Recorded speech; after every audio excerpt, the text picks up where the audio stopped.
Oh yeah, man. Street dancers all over the world. Yeah, yeah. You know what you gotta do. Word.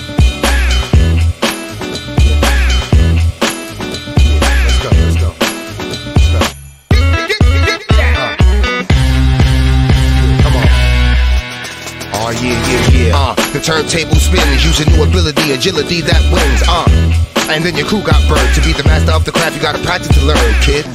The street dancer breaks with 1990s and the 80s paved the way for the days. B-boys emulating the greats like 40 Freeze, crazy legs, dynamic breakers with shake. Let's dance to the beat of the drummer that's funky. Way before the beat, this was bugging on Brass Monkey. Hip hop, new cruises, Foxy Enchilada. In the boxy DJing was Africa Bambaataa. Brought back to the Bronx, crew Herc the innovator. DJ and sound systems toasting in Jamaica. Got posting, the host with the most, the money maker. Now I'm moving bricks, but I started out as a breaker.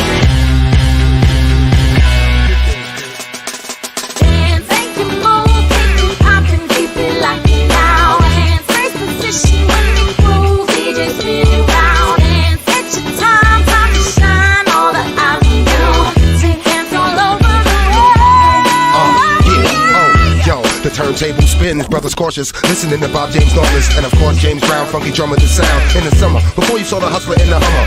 Yeah, and a few years later Melly Mel changed up his gear and switched the game up. The gangs of New York ceased banging for beat, once the whole 5 girls break dancing up in the street. Yeah, the turntable spins, the DJ and MC coincide like twins. The crowd grins cause they know what they came to hear. It's important what you wear, uniform in the fresh gear. Hip hop was visible and heard by many. A backdrop or a mural in the park with graffiti. Dancers, rappers, original, not phony men. Windbreaker jackets, knee pads on linoleum. Dance, make it move, keep it poppin', keep it locked down. And first position, winning groove, DJ spinning round. And it's your time, time to shine. All the eyes on you, see dance all over the world. Hey, yo, you catch a wreck on the floor. Hey, yo, you catch a wreck on the floor. Hey, yo, you catch a wreck on the floor. Hey, yo, you catch a wreck on the floor. Hey, yo, you catch a wreck on the floor. Hey, yo, you catch a wreck on the floor. Hey, yo, you catch a wreck on the floor. Hey, yo, you catch a wreck on the floor. Make it move, keep it poppin', keep it locked down. And first position, winning groove, DJ spinning round. And it's your time, time to shine. All the eyes on you, see dance all over the world.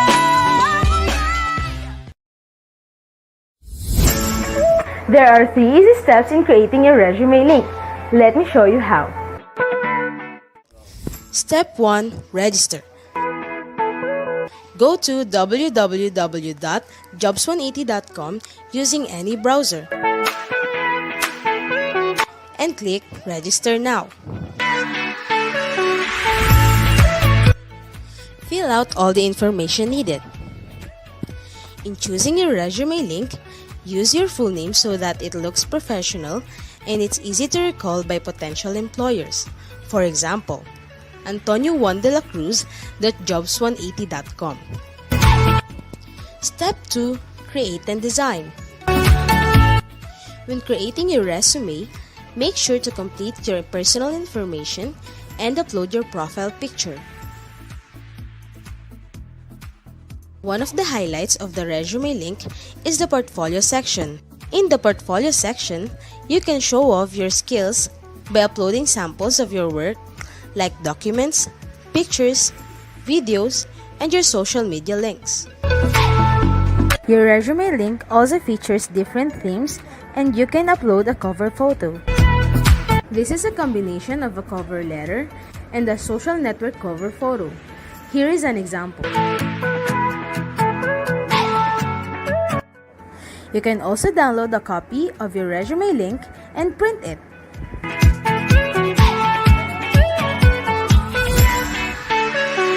Step 3. Apply for a job. There are many ways to apply with your resume link.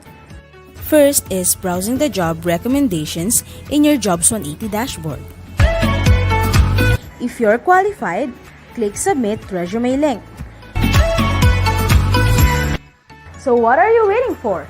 Dress up your next generation resume, stand out brightly among the competitive job seekers in the market, and win the heart of your future employers using Resume Link.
Good morning, everyone. This is Robert from Jobs180.com. Welcome to Jobs180's Marketing Me Live. Today's session is done once again for and in coordination with Rizal Technological University. Now, before we move forward, may we invite you first to join us for a short prayer.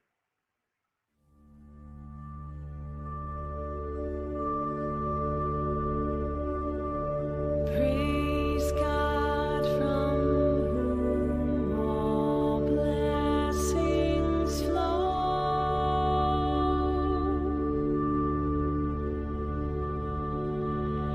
Praise Him, all creatures here below.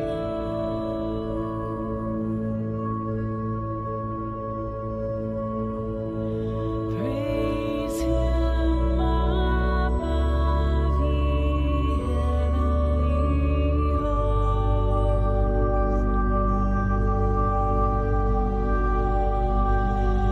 Praise Father, Son, and Holy Ghost.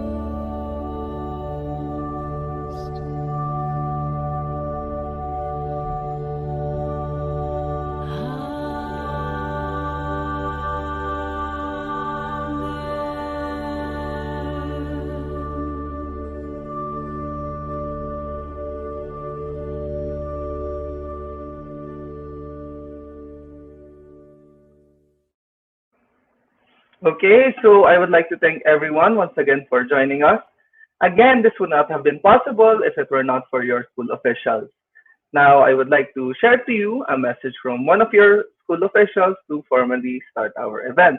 This message is from your former department head or Mechanical Engineering and Instrumentation and Control Engineering Department, the former Dean, College of Engineering, Architecture, and Technology, and currently your COE coordinator for Mechanical Engineering and Instrumentation and Control Engineering. I would like to share a message from Engineer Orlando Echaluce. To our ever-energetic COE Director, Engineer P. Matias, fellow COE coordinators, to our very supportive industry partner, Jobs 180, headed of course by Mr. Kim Chua, distinguished speakers, COE students, friends, ladies and gentlemen, a pleasant good morning. First of all, allow me to express our sincerest thanks to Jobs 180 for their continued support to our COE programs, especially at this time of pandemic.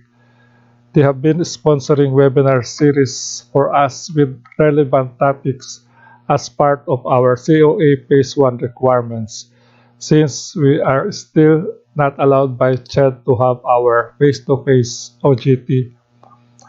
This pandemic has really affected our economy worldwide. Some small and even big companies have shut down their operations. Some have reduced also their manpower requirements. As a result, many people have lost their jobs. With this current situation, life must go on, and there is a need for us to maximize all the opportunities we have to acquire more knowledge, more skills in order to stay competitive, to stay motivated, and be more productive. We are glad that Jobs 180 have offered us relevant topics for our webinar series. And today's webinar, we have again some very interesting topics. Number one, how to stay motivated and productive. Number two, skills employers look for. And number three, alternative work options. Before I end this opening message, let me share to you one beautiful quote from Nelson Mandela, which says, "Education is the most powerful weapon which you can use to change the world." He means that education is the first step for people to gain the knowledge, critical thinking, empowerment, and skills they need to make this world a better place. I hope in the future you will also make our world a better place. So please listen, learn, and enjoy as our lecturers, distinguished speakers, will be sharing their knowledge and expertise on their topics. Again, good morning, have a pleasant day, and God bless. Thank you, Engineer Echaluce, for preparing your message so that we could start this event. Now, I am looking at the comments and mukhang alam niyo na ang inyong gagawin. For those na hindi alam kung anong kino-comment ng kanilang mga ka-school, please comment your name, your course, and the year of your graduation dyan sa ating comment box. Aside from this, of course, meron tayong Q&A later. Use the same comment box to ask your questions, and then babasahin ko later for our speakers. Okay, so now I would like to show to you the topics that we will tackle here today. Although earlier na-mention na siya sa opening remarks, but here they are. First, how to stay motivated and productive. We have a representative from Ernst& Young Global Services Philippines. Skills employers look for. We have someone from Cognizant Technology Solutions, and last, alternative work options. And we will have someone from Makati Medical Center. Okay, so now we could begin our first topic. And I would first like to, of course, introduce to you our speaker. He brings with him over 17 years of experience in supporting the learning and development needs of organizations across levels.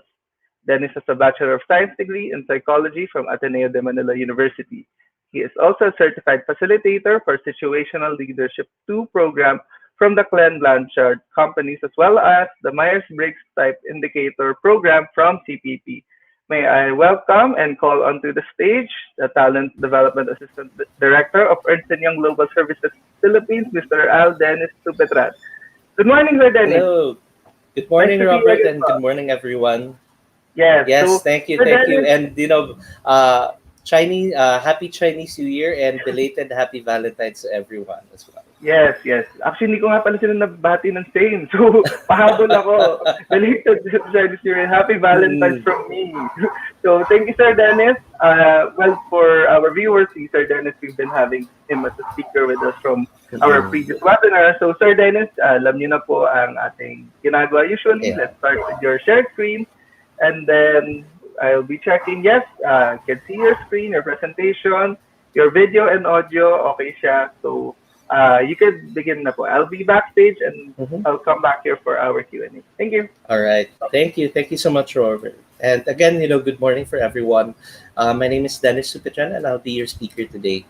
So the topic that was assigned to me, like what Robert was saying, I've been speaking at the Jobs 180 events for quite some time now, and the coverage of topics is very varied, and I like this in particular because oftentimes, diba, when we think about motivation and productivity, a lot of times, people who are just entering the workplace, people who are just about to graduate, like where a lot of you are, just looking at the comments in StreamYard, that's the situation you're in. Oftentimes, people think, saka na ako saka na ako magpupursige, or saka ko nagagawin to. But at the core, and later when we get into my presentation, the core key to your success in keeping yourself motivated and productive at work, even at this point in time, whether you're still studying, whether you're already graduating, is really yung mga habits that you build for yourself. Because, like what a lot of us know, diba? Habits are hard to break. Diba? Once you have something that's a habit, it's something that you do repeatedly, unconsciously.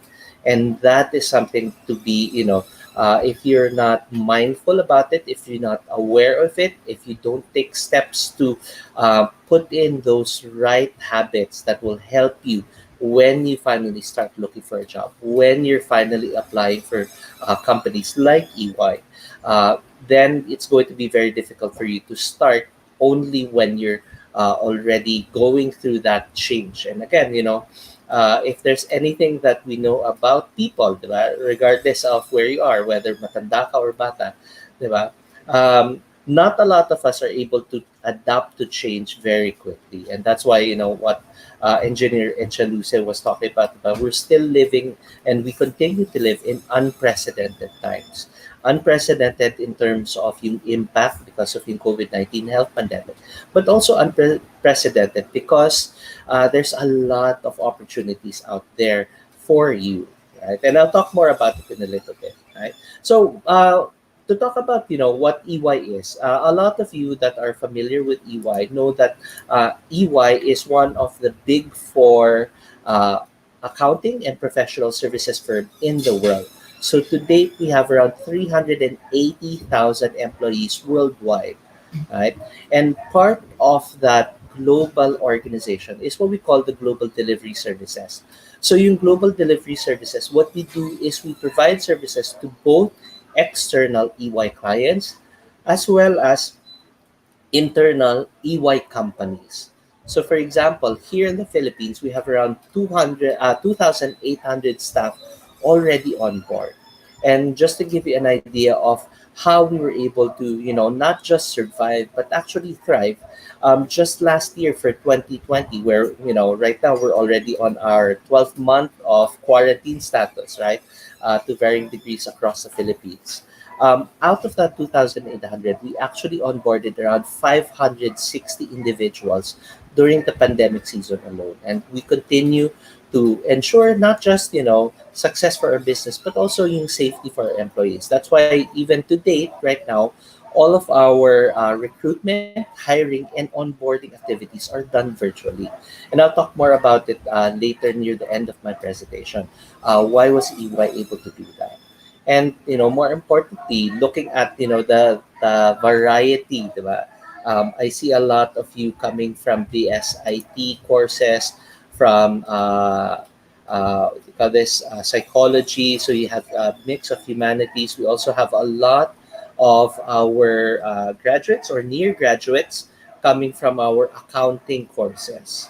So again, when you take a look at EYGDS's services, here in the Philippines, there's actually two companies that are part of the EY, part of EY. One of which is SGV and Co. So most of you that are familiar with it know that SGV is one of the largest accounting and professional services firms in the Philippines as well.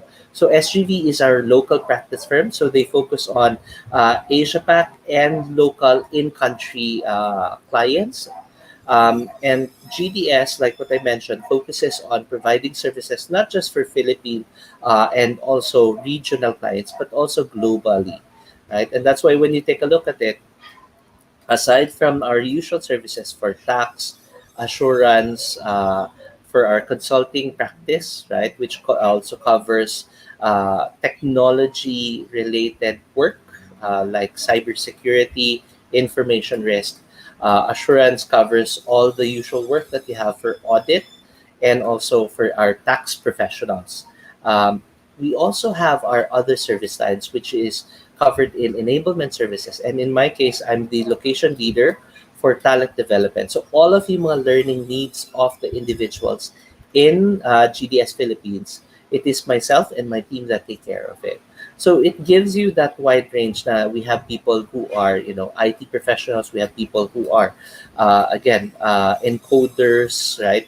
We also have our accounting graduates who go into our assurance and tax practices. We also have actually accounting professionals in our consulting services, right?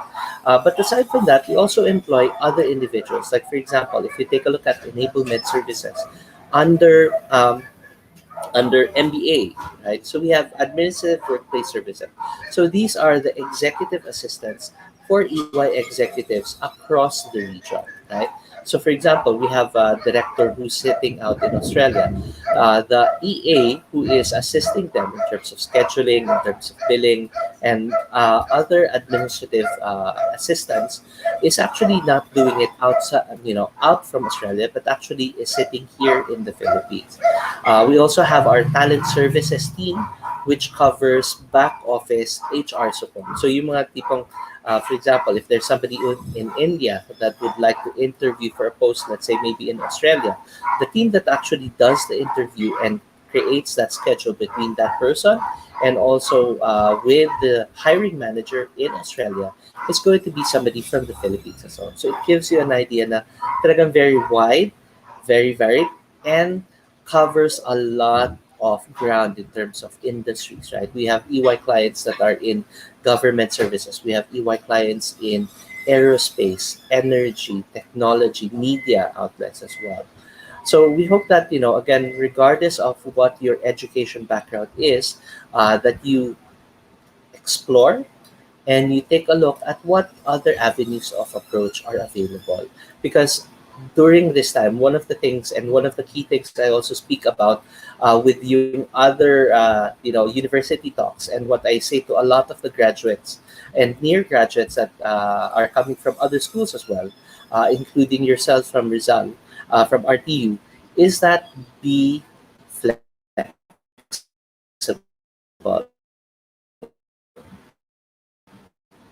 What do I mean by be flexible? When you talk about your career, building, what's going to be important is you take a look at how can you build resiliency. Yeah? So our next slide, right? For EY, one of the key differentiators that we had is our purpose as a company has always been based on our values and our purpose. So our purpose, as you can see here, is you know building a better working world. So like what Engineer Ed Chaluce was talking about earlier, diba? Education can help build a better world for not just for us and our families, but also for everyone else here. Because again, we all live in just one planet. Right? Now, when we talk about motivation and when we talk about um, being productive, a lot of you, especially those that are also coming from psychology backgrounds, all of the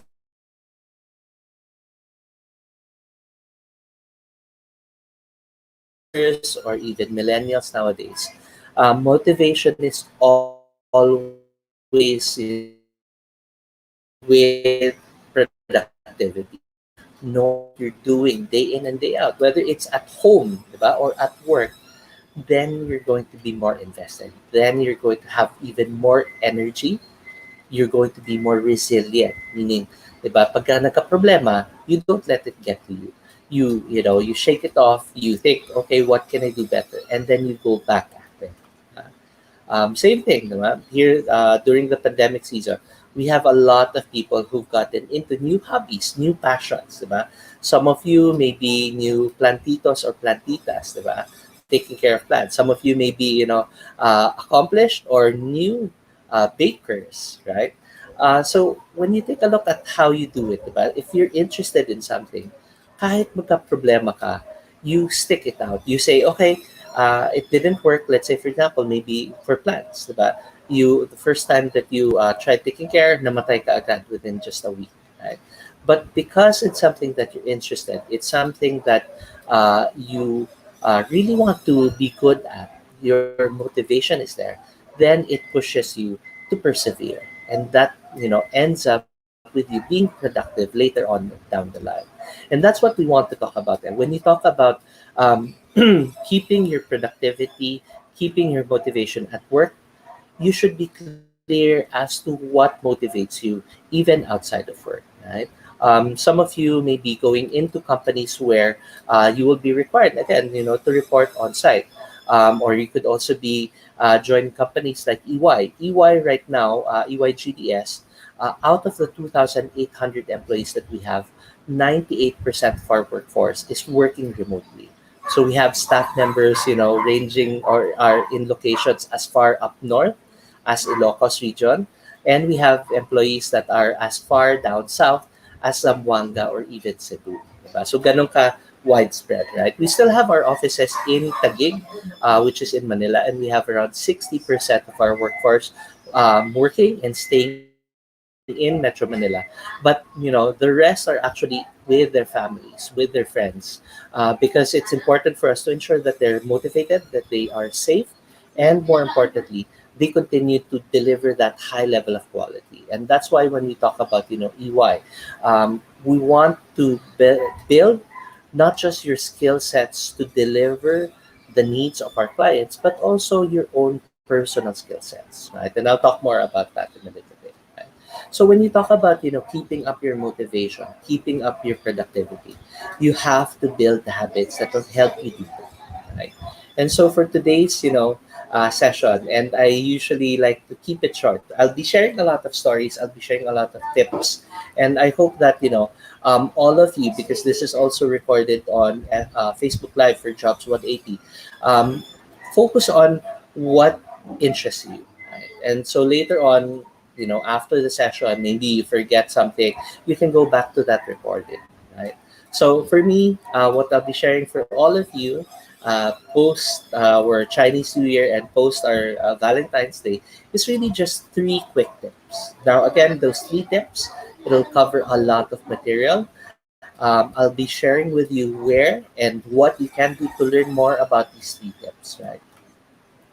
But again, three things to very easily and very quickly remember. How do you start building that personal professional values, and how to ensure that you're continuously productive and motivated at work, right? So first off is, how do you ensure that you have those seven habits? Now, most of you may have heard of Seven Habits. That is a book and a series of trainings that are created. Seven Habits for Highly Effective People, right? That's the first one. Out of the seven, the first three are actually one of the key things that even I myself personally continue to use, so that I can ensure that I'm able to really focus and reevaluate the motivation. Kasi a lot of times, a lot of people think, okay, this is my motivation, and they don't think to re-examine it or to check if it's still something that motivates them, right? Case in point, for COVID-19, right? A lot of our professionals before had this roadmap, diba? Parang, oh, I'll go into EY, I'll be a staff member, I'll be an assistant manager, and I'll be a manager, senior manager, right? But then the COVID-19 health pandemic hit, and a lot of us, like what I mentioned, 98% of our workforce had to shift from an in-office setting to a work from home setting. And with that, that also impacted our priorities, right? Like in my case, I have two kids, 12-year-old daughter and 6-year-old son. And one of the things that I've realized is that, I appreciate and I value my time with them, right? So for some of the other employees that we have for EY, all of a sudden realize, oh, okay din pala na nandito ako sa bahay. Maybe they rediscovered priorities or passions, diba?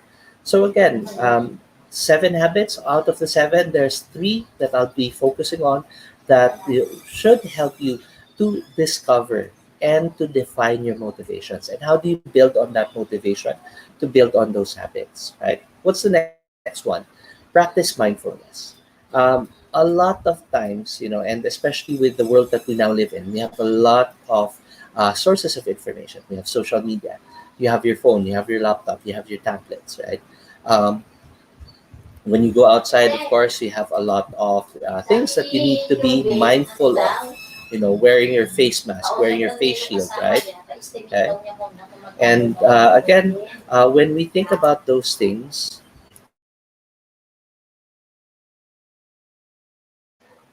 and when we think about keeping our attention on a lot of those things, it's very difficult to, keep things in order. And so when we talk about mindfulness, this is something that is becoming very important, not just for our physical health and safety, especially if you're going out, but also for our mental health. And I'll talk more about that in a little bit.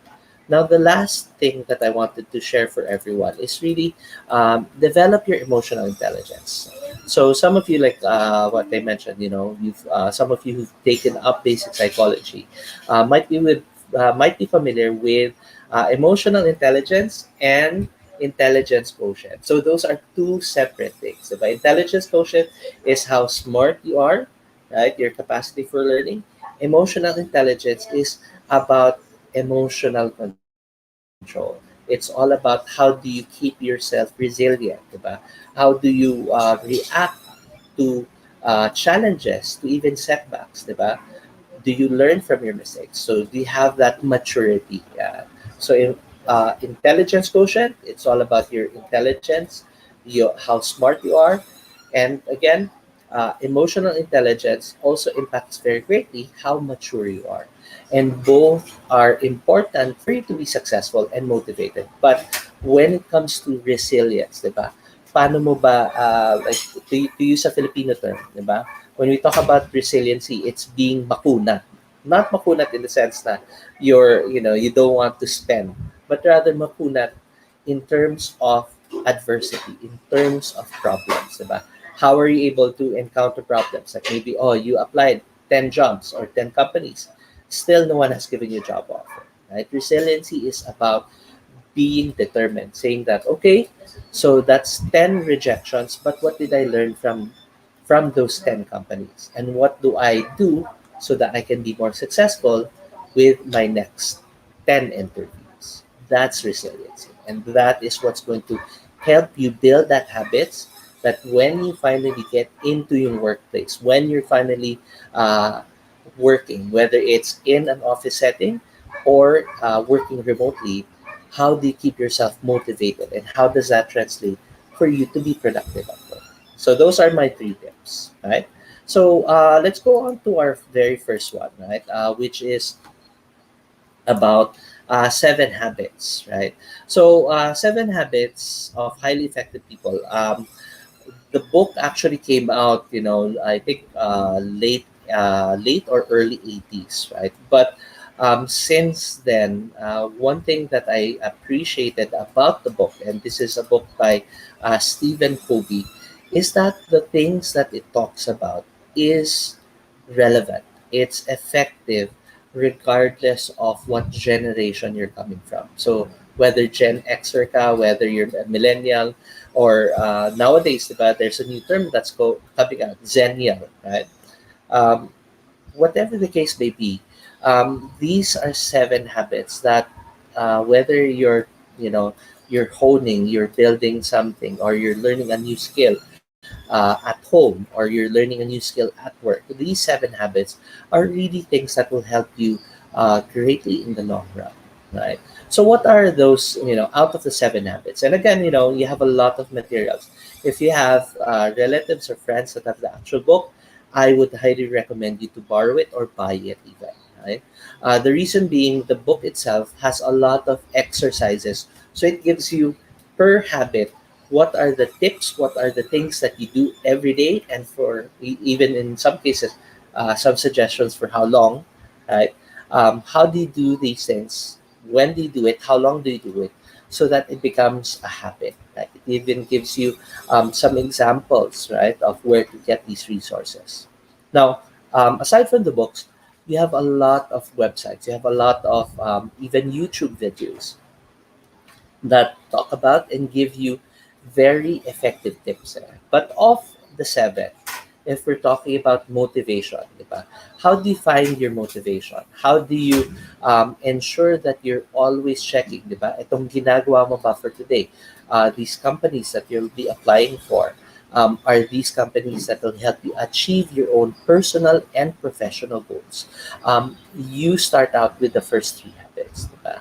Be proactive. Don't wait until, kailangan mo na mag-apply, kailangan mo nang maghanap, kailangan mo nang matuto, right? Um, Next is begin with the end in mind. So when you think about those companies that you're looking to join, diba? Why are you joining them? Is it because they have a career path that helping you? Like, oh, I'm from an engineering background, so dapat engineering company then or engineering job then, right? So when you talk about beginning with the end in mind, this is where flexibility can come in. Diba? Are you just thinking of the traditional career paths? Because again, nowadays, right, um, some of those traditional career paths are with companies that are still discovering, companies that are still looking, how do we adjust to yung new normal, diba, so to speak. So some companies, they've responded by keeping their hiring to a minimum. And like And that's what our keynote speaker or opening remarks speaker, Engineer Echaluce, was talking about. But some companies have reduced hiring. Some companies are hiring, but again, they're hiring for different jobs, right? That's why when we talk about, like, for example, EY, the slide that I showed you earlier, we're hiring individuals and professionals from a from varied backgrounds. We have professionals that have psychology backgrounds, engineering professionals that are in consulting. Why? Because the companies that they're supporting are within that particular field that they're familiar with, whether it be manufacturing, whether it be civil engineering, right? We have professionals that are from an accounting background, right? That are helping out in our tax practice, right? Providing advice or providing those actuarial services for our clients, right? We also have our accounting graduates that are in our assurance practice, right? But again, you also have those people that start out from one background but then end up in another. What do I mean by that? We have employees in EY that started out with a programming background, but right now they're in, for example, I have one person that I work with in the office who started out as an encoder, right? Programmer, right? But eventually, this person is now in the service excellence function. So they help teams how to be more productive by eliminating excess waste in terms of processes. Yung mga processes that don't need to be done, that can be automated, right? So they're still utilizing their coding background, but they're doing it in uh, the industry or in a space where uh, usually encoders don't usually go in the past. Diba? So that's what I mean by when you talk about beginning with the end in mind, when you think about the career path that you want to explore, keep your options open. Right? Make sure that you're also reading up. Diba? A lot of times, when you take a look at online media networks, like let's say, for example, LinkedIn, you have a lot of people talking about, for example, accounting graduates. What are the industries now that are employing accounting graduates aside from your usual or your traditional companies? So those are things that I would recommend you take a look at. Join. If you haven't created your LinkedIn profile, go ahead and do so. Right now, what's the last tip or the third habit that you have there? Put first things first, and this is talking about priorities. What are things of value for you? What are the relationships that you really value the most? Because oftentimes, what I see with a lot of people, I've been working for close to 24 years right now, and what I've seen is, people, when they first work, they're very excited. But that also oftentimes means that they also forget about their own personal priorities. So yan, di ba? Parang, oh sige, buhos lahat sa work. Di ba? And so what ends up happening sometimes, because they're not putting aside time for those activities, those passions that they have, they don't put time in for yung mga relationships that really matter to them, they get burnt out. And that's one thing that you have to watch out for. So, what's a good tip here? From the book itself, it talks about, how do you manage your time? Use the big rocks principle. So, there's several videos, and I highly recommend that you watch the videos in YouTube. So, just type in big rocks or 7 habits, big rocks, and you'll be able to see the videos that I'm talking about. So, basically, setting the scene, you have there a bowl, you have rocks, and then you have a container of sand. So yung sand represents everything that needs to be done at work, training, email, yung mga meetings, right? Big rocks are yung mga high priority items, relationships, could be a promotion, could be spending time with family, right? Or building a family in case that there's some of you that are already thinking, hey, that's the next step for me. I want to also have a family of my own, right? So what happens there is when you put everything else, di ba, yung mga sand first, and you try to fit in yung big rocks, hindi siya magkakasya. But if you do it this way, like you put in the big rocks first, meaning when you're scheduling, di ba, put in your calendar yung meeting mo with your with your friends mo, di ba? If you have like important family events, put it in your calendar na kaagad, right? So that way, when when you, let's say, for example, start working, when you have those meetings, when you have those deliverables, you can take a look at your calendar and say, I need to file a leave for Friday, or I need to make sure that I'm finished with work by 5 p.m. because I'm meeting my friend for this. When you put in those priorities first and then fill it every other space with all of the other things, diba, that are urgent and important, right? It's possible for you to achieve that motivation, diba? Na hindi ka mababurn out. That you're getting your energy not just from accomplishing things from work, but also because you're doing things that matter to you, that are important to you. That's yung Big Rocks principle. Okay?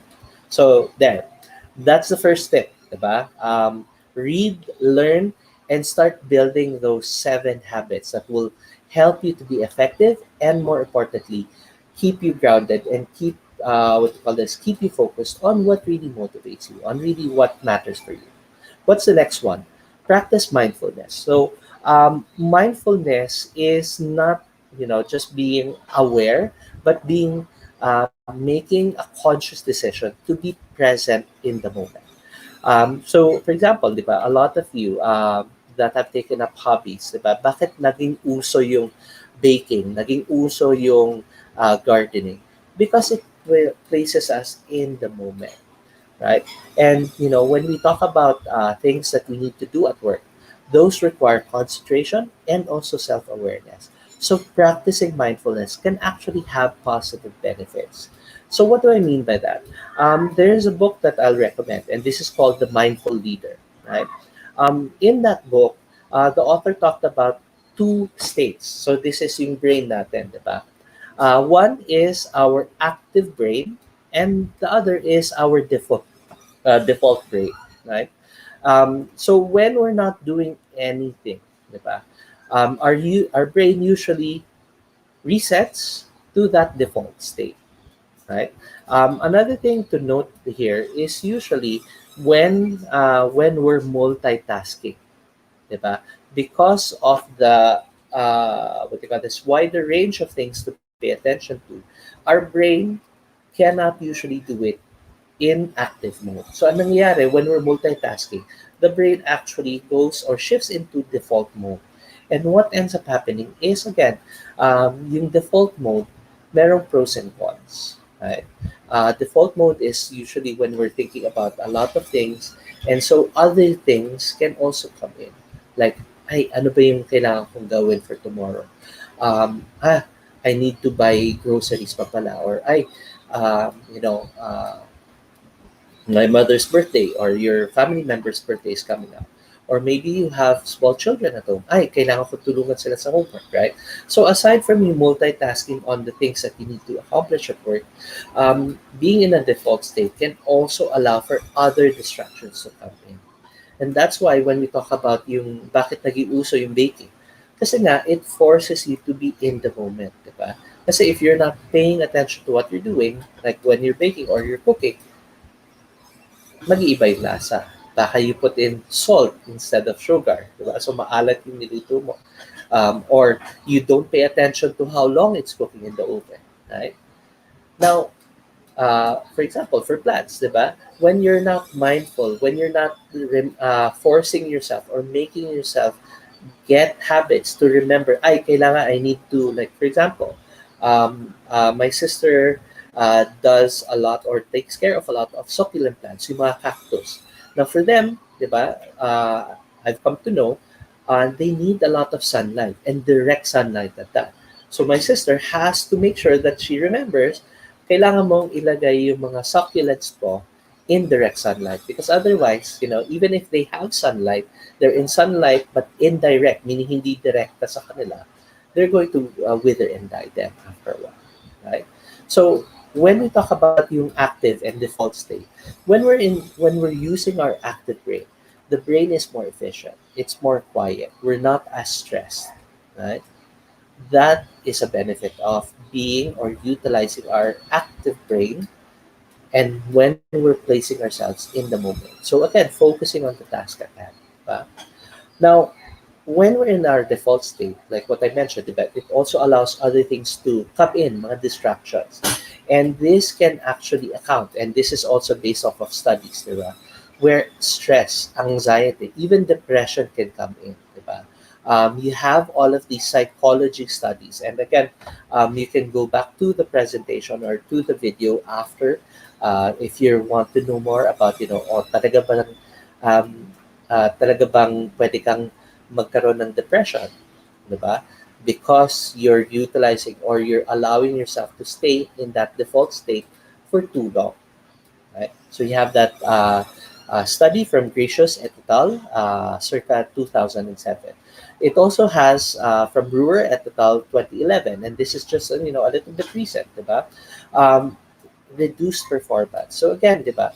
Um, uh, of course, there's two schools about it. There are some people that say, "Oh, you have to be very good at multitasking, lalo na with our new normal, di ba? Lalo na if you're doing remote work." But in my case, personally, I firmly believe in being mindful, di ba? Being purposeful, right? Like what I mentioned earlier. And so, multitasking, especially if you're utilizing not your active brain, because again, you can multitask but be or use your active mind or your active brain, right? How do you do that? When you're switching to a task, are you focusing on that task solely and making sure that, for example, oh, I have maybe two reports that I'm currently doing, and then I have this meeting. When you're in that meeting, are you fully present in that meeting, or are you okay? Alt tab, and then going back to yung two reports there. That's using your default brain. Using your active brain means, okay, I know I have those two reports, but I'll set it aside and then focus on this meeting. What are they saying? Is there action items that I need to do? If so, do I put in my calendar invites? Do I put in yung, what do you call this, action item? Do I put a reminder myself? That's using your active brain and being present in the moment. Right? So that's my second tip for all of you. So what's the last one? Right? Develop your emotional intelligence. So again, you may be very intelligent. You may be coming from an accounting background, engineering background. You may have that intellectual capacity to understand. But if you're not building your emotional intelligence, and this also has to do in terms of resiliency, right? Then it's going to be very difficult for you to be successful at work, to avoid burnout, right? And here, Daniel Goldman, who's the father or founding author, primary author for emotional intelligence, he talks about four key areas. But all of it starts out with understanding self. So, what do I mean by that? So, if you're wanting to develop your emotional intelligence, you start out with understanding yourself. Ano ba yung triggers mo? Alam mo ba? Right? Do you know what stresses you? What frustrates you? And from there, you can do one of either two ways. One is either you learn how to manage yourself, and later we'll define management. Kasi oftentimes, people think, oh, manage yung emotions ko means I suppress it. I forget about it. I don't let other people see my emotions. But for me, that's, counterintuitive. Hindi siya magiging fruitful. Now, I'll explain in a moment. The other way that you can develop your emotional intelligence once you've understood yourself is understanding others, being more mindful, being sensitive. Can I identify when someone else is upset, when they're stressed? And how am I able to address that? And between self management and understanding others, that's where you're now able to have more meaningful changes or impacts and improvements with your relationship with others. So yun yung parang step by step. No? Start out with yourself, then either one, manage yourself or learn how to manage yourself, or two, use your understanding of self and try to see, are you able to identify that, and are you able to understand other people. And that's where you now go on to the last step, which is how do you manage your relationship. So pag alam mo na stress ka, nakita mo stress din yung katrabaho mo sa office, then what do you do about it? Do you share with them, this is what I do to de-stress. I cook. O sige, magdadala ako ng food in the office, right? So again, that's how you develop emotional intelligence. But again, a reminder for that, right? Emotional intelligence is not about catching or suppressing emotions. It's not about being nice. But Because again, di ba, we have that very Filipino term, plastic. Di ba? When you're not allowing your emotions, when you're suppressing them, then you're not being authentic, and that puts a barrier between you and your coworkers, diba?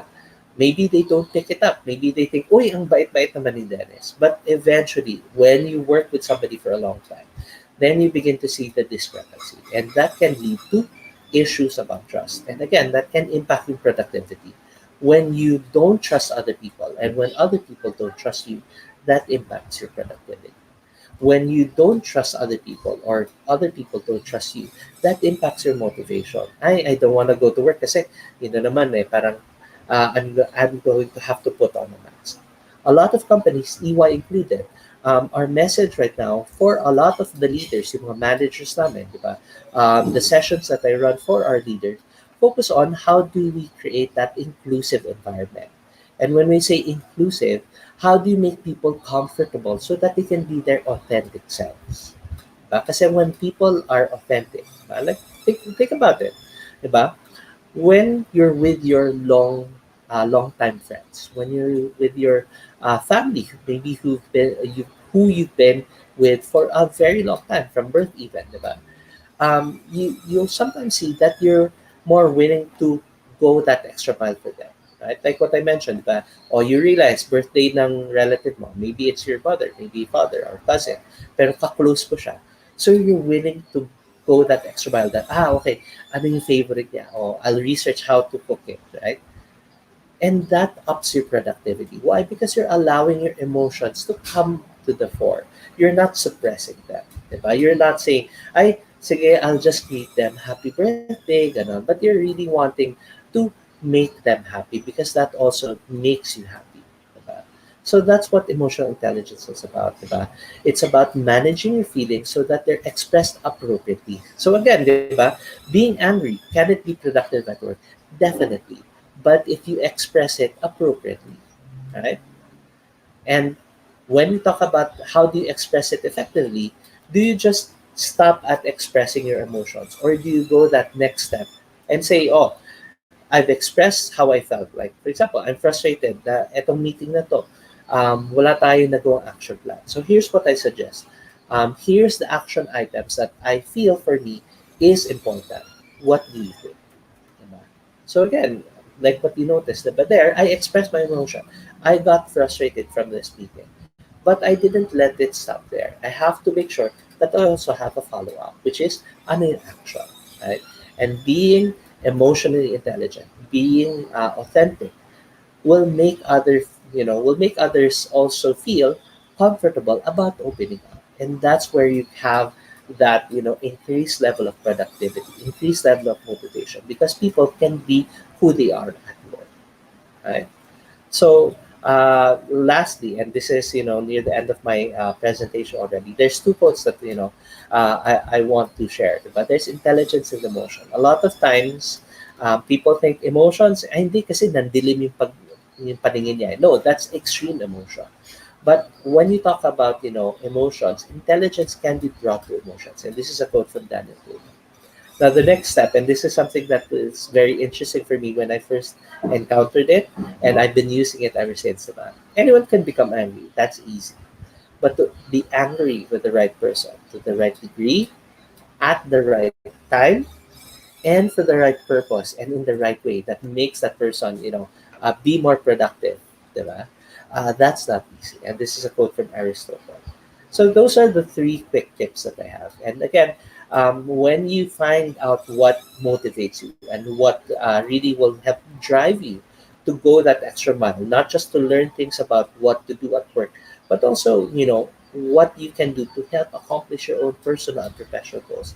That is going to go a long way in terms of helping you to stay motivated and to continue to be productive at work, whether you're working in an office setting or an out of office setting. That's why for EY, our commitment will always and continue to be our people, and that's why we have a lot of programs. Like what I mentioned, a lot of our onboarding programs are all virtual. In terms of support, most recently, late late or middle or early of 2020, March 2020, we actually had a worldwide launch of our Tech MBA program. So, what's our EY Tech MBA program? So, this is a full fledged master's degree that's offered by EY for all employees free of charge. Of course, there's like investments in terms of output at work, yung mga projects, how do you realize yung mga learnings mo from it. But this is a long-term partnership that we've had with Halt University, and it's available for all our employees. So some of you, maybe that's motivation for you, diba? Now, even if you're starting working, you still want to continue your education. So EY has that for you.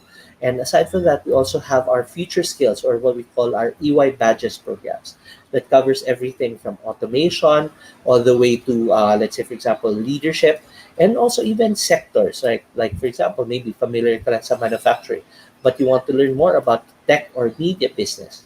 So we have those programs that allow you to take a sneak peek and also learn from other EY professionals that are working in those industries. And all of those are available for all employees. Whether you've been with the company for 15 years or just joined us recently, all of those programs are available. So yun yung one example that I can put in, that really, EY continues to put our people first and foremost. And that's allowed us to really rise up and be successful despite, the challenges like COVID-19 or what other future challenges may bring us, right? So with that, I'd like to invite all of you to apply to EY, right?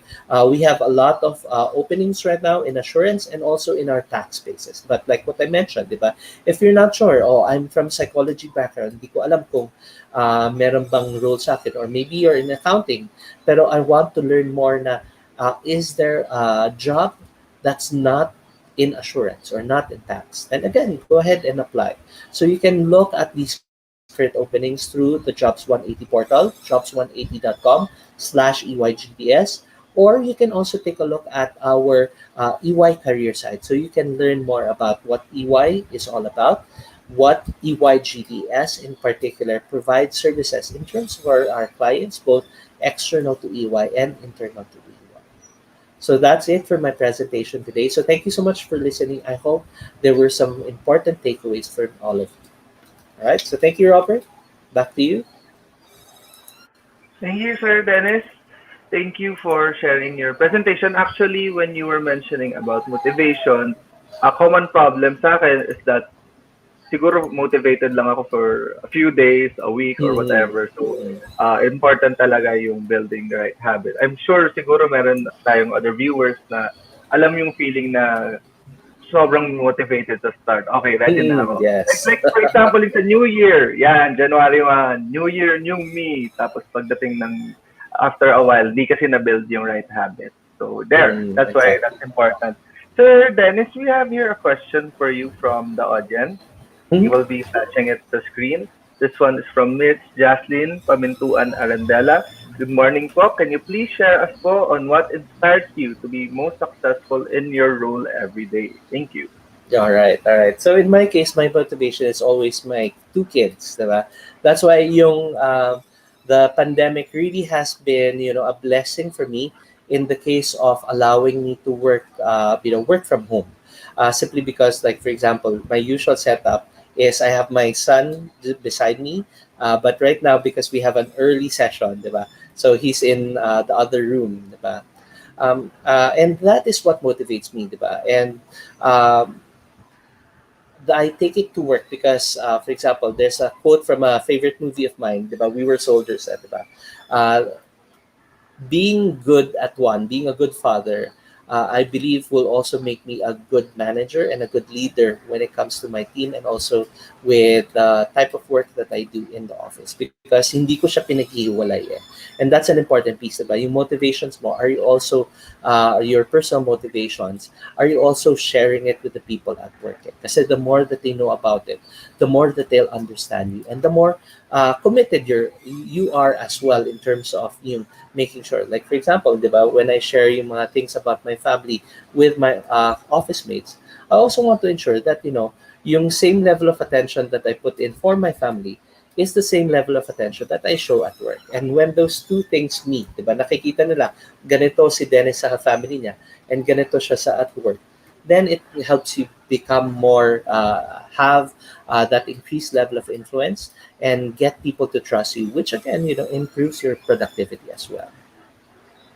Okay, thank you, Sir Dennis. For some, I guess, kahit wala pa kayong kids, I guess yung family is Mm-mm. one good source of motivation for everyone na pwedeng maka-relate ang ating mga tao. Mm-mm. Sir Dennis, what's the most common reason for loss of motivation for new hires Mm-mm. in yung experience para may idea itong Mm-mm. ating Mm-mm. yes. So, for example, one of the things is yun nga they don't have anything that energizes them. For example, one of yung courses that I teach is time management. Diba? How do you manage your time? Sa kay Stephen Covey, there's two things that he talks about there. Pleasant activities and leisure activities. So, ano yung difference between those two? So, for example, watching a movie, it could be a pleasant activity, it could be a leisure activity. Pero ano yung difference nun is what are you passionate about? Kasi yun yung mapapansin mo, di ba? If you're passionate about something, like kunwari, ako, I'm passionate also about watching movies, di ba? Like, kaya nga Netflix, sobrang invested din ako, right? Although not with Korean novelas. Not just Try niyo, sir, uh, baka pagtagal. oo. Na actually I watch with my wife, diba? So yun yung mga series that she's invested in, yon na invest na din ako. But again, going back to it, diba? For somebody whose passion is movies, watching a 2-hour movie is something that can re-energize me. Like, uy, alam mo, oo nga, no? Di ba? Parang, people take inspiration, di ba? Oh, ito, sa movie, hindi naman siya na-stress. So, dapat hindi rin ako, di ba? Uh, could be that, right? So, for somebody who's, that is a passion, it can re-energize them. But for somebody who's just a leisure activity, they watch a 2-hour movie, parang, oh, okay, sige. So, maganda yung movie, pero walang naidagdag sa'yo. Yun yung difference nun. And that is what's important for people to keep yourself motivated, di ba? Are you identifying ano yung sa mga ginagawa mo that you are passionate about, that energizes you, versus yung mga things na parang, okay, sige, masaya siyang gawin, pero walang naidagdag sa akin, walang naibalik sa akin. Okay. So, thank you, Sir Dennis, sa pag-differentiate nung dalawa. Diretso na po tayo sa ating next question because I think nagtatanong na ang ating mga viewers sa comment section. So, here's sa inyong screen from Charmaine Bruselo. Sir Dennis, what is your mindset when you're facing a problem that might be applicable to us as a student and maybe in our future job given our current situation? Ayan. All right. So thank you. That's a very, very good and important question. There's a slide that I shared, and Robert, I think you might remember it, diba? How far will your mindset take you versus your skill set? Diba? It's a slide that I shared in my previous presentation. So in my case, yung mindset mo, yun yung talagang mas magiging important versus yung skill set mo. And that's why take every opportunity, even in the things that you learn or you do at home, to be learning opportunities. What do I mean by that? First off, like let's say for example, may two types of skills kasi, di ba, when you're working. One is your non-transferable skills. So ito yung mga technical skills mo, yung specific type of systems that you use, di ba, or you learn from that company. Usually, non-transferable, hindi mo siya madadala dun sa mga other companies, di ba? And the second one is your non-transferable skills. So ito yung mga, like for example, conflict management. How do you manage conflict? How do you get people who may have two different opinions to work with each other? For example, maybe, di ba, nag-organize ka ng family reunion, and then two relatives ka na nag-aaway. Paano mo sila na-convince to go to that virtual family reunion? That's an example of a scenario na parang isipin mo, ay, hindi naman yan work-related, but you actually pick up a very important transferable skill from it, which is conflict management, which again, when you're now applying, diba, you can highlight that to your interviewer. And a lot of companies nowadays, and even EY in particular, are also looking not just for your non-transferable skills. Are you familiar with accounting practices? Are you familiar with, let's say, for example, programming languages, right? Those are important. Don't get me wrong. But again, companies like EY are also looking how much of those transferable skills ang natutunan mo na. And that's why in my case, about my professional career, when I graduated college, I went into volunteer work as part of JVP Philippines. Then I worked in the academe as a guidance counselor. And then I worked for a time as a recruitment specialist. And then, of course, I found yung passion ko talaga, which is learning. So I've been to different companies. I've been to what you call this, to BPOs. I've also been to financial firms, and right now with EY, I'm servicing a wide variety. So if you're looking at yung career ko, paiba-iba. Pero because I focused on building those transferable skills, kahit saan ako mapunta, I know I'll be able to bring those skills along. And I think that is yung mindset na important. Okay, thank you, Sir Dennis. Our next, I will flash it the screen again. It's not a question here. Hi, sir. I don't have a question, but can you give message to the people who feel not motivated right now because of the impact of this pandemic, and they don't know how to start all over again to be motivated? All right. So again, yun nga I always go back to a quote that I always share. You can't give what you don't have. It's very difficult to, again, be productive, be energetic. If you yourself, you don't have that, it's sorry. That's why you focus at this point, aside from those graduates and new graduates looking for a job, is how is your physical and mental health? Because again, those two go hand in hand, diba? So if you are not taking steps, if you're not putting in as much effort to help maintain your physical and mental health mo, then it's going to be very difficult to put in that same time and same motivation dun sa work nyo, applying for work, and being successful and productive at work. So in my case, yung time na to, di ba, one, of course, you have to be mindful about your safety, but two, also look for ano yung opportunities, di ba? Like for example, like, what I say to a lot of yung mga leaders namin for the leadership courses that I run in EY. Right now, everyone has a lot of additional time, but how are they utilizing that time? Are they using it for activities that energize them? So as a leader, 'di ba, tinatanong mo ba ano yung motivation ng mga tao mo? Ano ba yung ginagawa nila that helps energize them? So for example, if you know that they love plants, are you taking that time off during yung meetings mo during the week to ask them, oh, anong bagong halaman yung binili mo or ano yung inaalagaan mo ngayon? Because talking about those can help energize people. So yun yung message ko, di ba? Find what motivates you, find what gives you energy. And again, you don't have to go big time.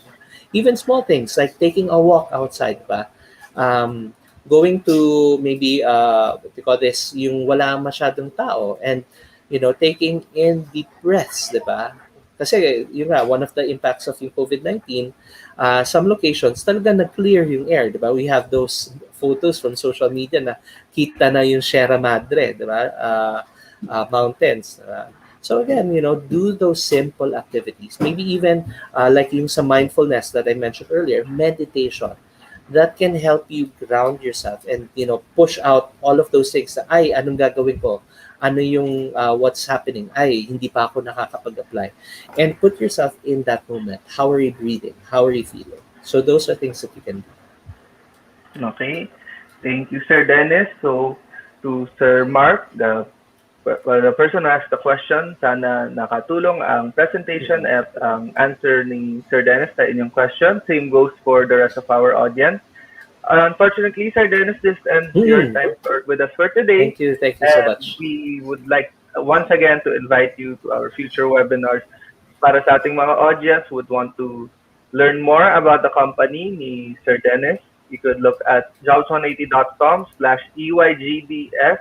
That's once again jobs180.com/EYGDS. So make sure to type that, look at their company profile, check out their job openings. So there you go. Thank you, Sir Dennis, and hope to see you again. Thank you, Robert. Have a great week, everyone. Okay, so we could now move on to our next topic. So we had our first topic about motivation, and then we will move on to the second out of three topics. Now, to introduce our speaker, Mark graduated from the Polytechnic University of the Philippines back in 2015 with a degree in Bachelor of Science in Business Administration. major in human resource development management. He joined Cognizant fresh from college as senior coordinator for the talent acquisition group and has progressed as a campus and events channel lead, taking on junior executive functions. A young and dynamic HR professional, Mark has been recognized during the 2017 Gawad Silab Awards as Rookie of the Year, 2018 High Club Awards, and 2019 Regional HRGEM Awards for going beyond boundaries. Let's all welcome and call onto the stage HR Junior Executive for Cognizant Technology Solutions, Mr. Mark Aurelio. Sir Mark, good morning. Hi, Robert. Hello, Good morning. sir. Good Kamusta morning, sir. Valentine's mo? Um, Actually, hindi pa naka-celebrate. Mamaya pa. Para hindi ka sabay ng mga maraming nag-order. Mahirap mag-order kahapon. So, anyway, Sir Mark, I hope you are doing well. And maybe we could test na ang inyong screen as it's your first time with us. Unlike yung iba, hopefully hindi ito ang last. We would like to invite you. Pero for now, test po natin ang screen share. So, check nyo na lang po dun sa ilalim yung screen. Share, start there. And to our audience, habang nag-screen share si Sir Mark, thank you once again for joining us and then for being active dito sa mga nandito na sila sa start, for being active sa comment section. I see here yung iba nag-ask ng questions which we addressed earlier. Yung iba, ito, nagte-thank you to Sir Dennis. By the way, Sir Dennis, ang dami pong nagte-thank you sa inyo for your talk earlier. So dun sa mga nagte-thank you there sa comment section, we appreciate that inyong participation in our comments. Okay, Sir Mark, I'm seeing your presentation. Hindi lang siya naka-full screen for now. And it's there it is. I could see your presentation. Your video is clear. Your audio is clear. So you could start, and I will be back once again for the Q&A. Thank you. Can you hear me? Can you hear me? Yes, audio is very clear, sir. Okay, thank you. Thank you, All sir. right. Okay, thank you, Robert. Guys and gals, first of all, belated Happy Valentine's Day. Shoutout nga pala sa mga estudyante dyan na nagsipag-sipagan kahapon para payagan lang ng parents makaalis for Valentine's Day. Okay, kidding aside guys, all right, please type 1 kung okay yung audio ko. Can you type 1 in the comment box section? So Mark here, I have been a recruiter for 5 years now. And in those years, I have learned a thing or two about hiring and getting hired. So now I'm here to share what I know with you. So if that sounds good, type good in the comment box kung nakakasunod kayo.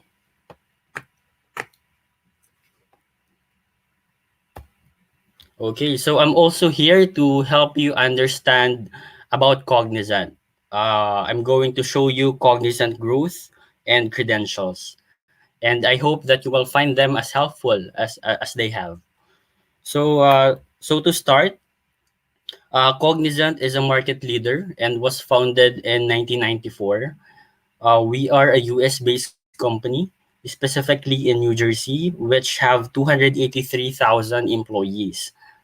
So Cognizant is a market leader or a leading provider of information technology, consulting, and business process outsourcing. So in terms of BPS or business process services, we have big global footprints. And when we say big, we have delivery centers or global offices that support all operations in the regions. So we also support our clients using different languages. We hire Arabic, Korean, Japanese, and Mandarin speakers. Also, despite the global pandemic situation, we were able to increase our revenue by 4% year over year. Okay, imagine guys, pandemic na yon, pero we were able to increase our revenue. So, di ba? Hashtag Cognizant lang sa kalam. Okay? So, who among you here are familiar with Fortune 500?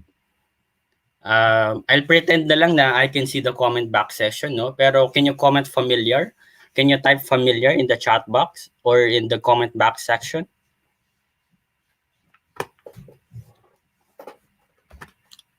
All right. So Fortune 500 is an annual list published and compiled by Fortune magazine that ranks 500 of the largest U.S. corporations in terms of revenue. So back in 2013, Cognizant ranks in 352. And as we combined the passion for client satisfaction and technology innovation, we were able to took the 194th spot last year. So we are ranked 194. And at the same time, we are one of the most admired companies in 2020 in 12 years in a row. Okay. And part of 100 top 100 digital companies in 2019. All right. So let me ask you guys and gals, are you ready to find the job of your dreams in 2021? Okay. Are you ready? Can you type ready in the comment box section?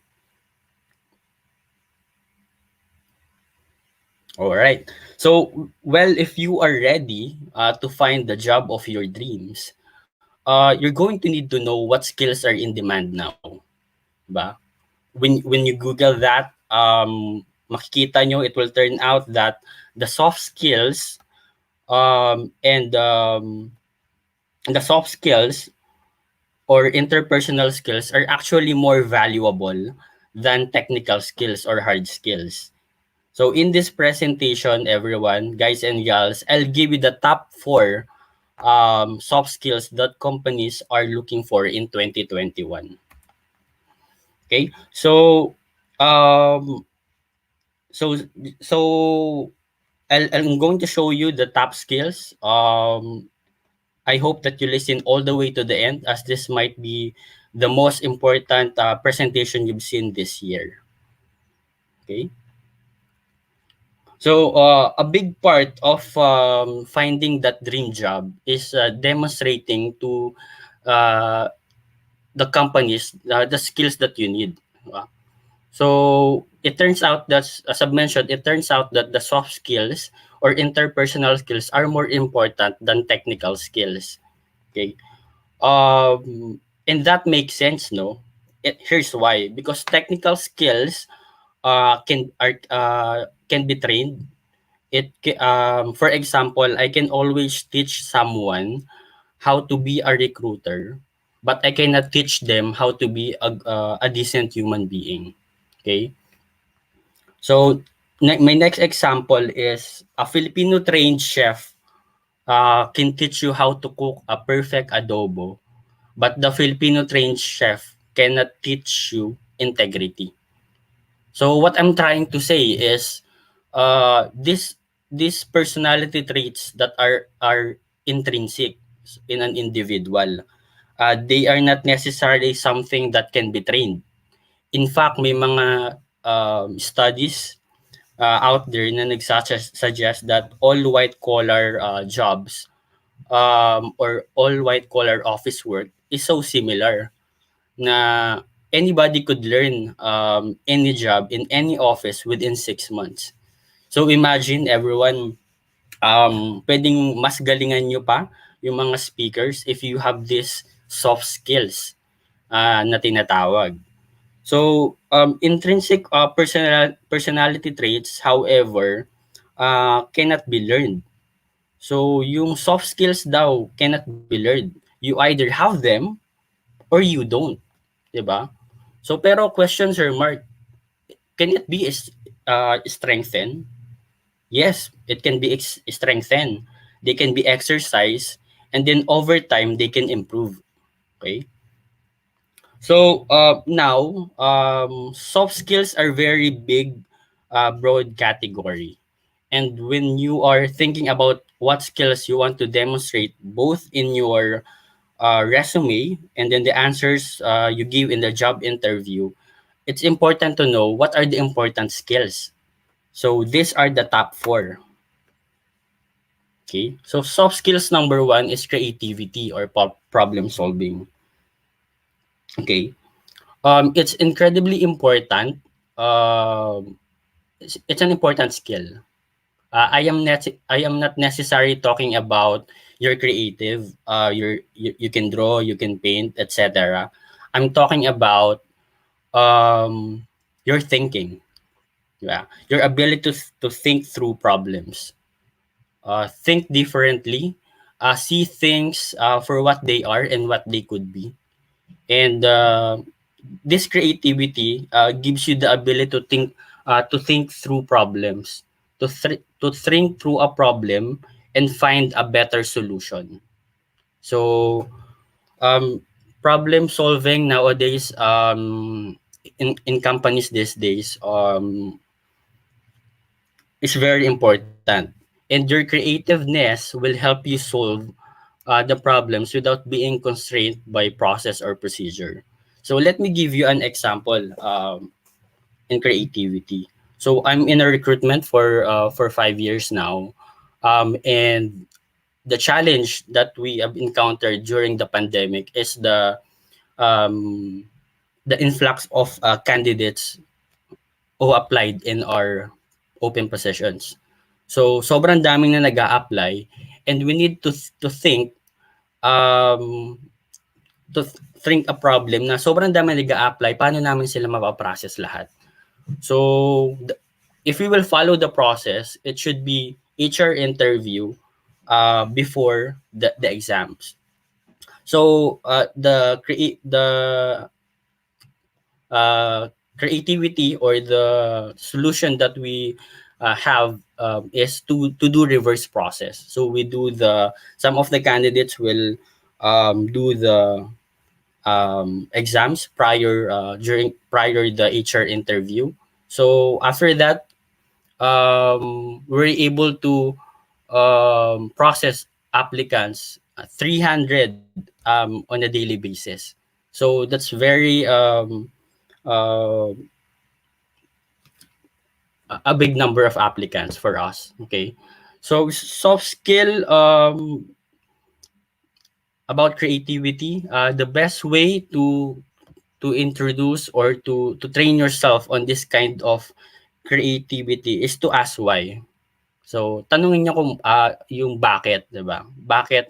Yung bakit na yon, ito yung pinaka-importanteng parte when thinking through a problem. So are you doing something na just because that's the always that you have done it, or are you doing something because that is in fact the most efficient way to do it? So any process, any procedure that you've got at work, at school, ask yourself why I'm doing it this way, and is there a better way? Okay. So soft skills number two, guys. Let me drink ano lang water lang water break lang. All right. So soft skills number two is collaboration. So gone are the days where brilliant jerks and techno wizards who had zero interpersonal skills could be tolerated. So companies today are lenient. They are lenient than they have ever have been before. They've got less employees. That means that you just don't have the space or bandwidth to put somebody in a corner but cannot interact with other people. So people who really lack interpersonal skills are just not tolerated compared in the past. So I'd like to show you four areas that I learned to the book that I read from John Maxwell. So that's so on how to be a collaborative team player. So becoming a collaborative team player requires a change in focus in four areas. So number one is perception. So when you are in your workplace or in your any place, whether it's in your school or at home, see your teammates or your friends as collaborators and not competitors. So you should change your perception. Kasi for example sa family, yung magkakapatid nag-aaway sila because for the parents' attention, 'di ba? Co-workers naman, they compete for raises and promotions. Because all people have goals, all people have dreams that they want to achieve. Um, that is pretty normal. Um, Kaya ganun sila mag-isip. Pero but to collaborative member, completing one another is more important than competing with one another. Ulitin ko guys completing one another is more important than competing with one another. So they perceive themselves as a unit of working together. Hindi sila nag-aaway, hindi sila nagpapataasan ng ihe, di ba? And they never allow competition between teammates to get to the point na masasaktan mo na yung mga ka-office mate mo, masasaktan mo na yung kaibigan mo, masasaktan mo na yung classmate mo. So, to be a collaborative team player, you should change your perception, ba? See teammates, see classmates as collaborators and not competitors. Okay? Second, areas that you need to focus is the attitude. Okay? Be supportive, not suspicious of teammates. So if you trust people, you will treat them better. And if you will treat them better, you and they will be more likely to create a collaborative relationships. Okay. So number three area is focus. So focus, concentrate on the team, not on yourself. Okay. So as a person on a team, you will usually ask one of two questions. Diba? Kapag may nangyari. So, kunwari, for example, may nangyari na changes or sa office nyo. You will probably ask two questions. What are those questions? Number one, what's in it for me? Or pwedeng, ang itanong mo sa sarili mo, what does this do for the team? Okay?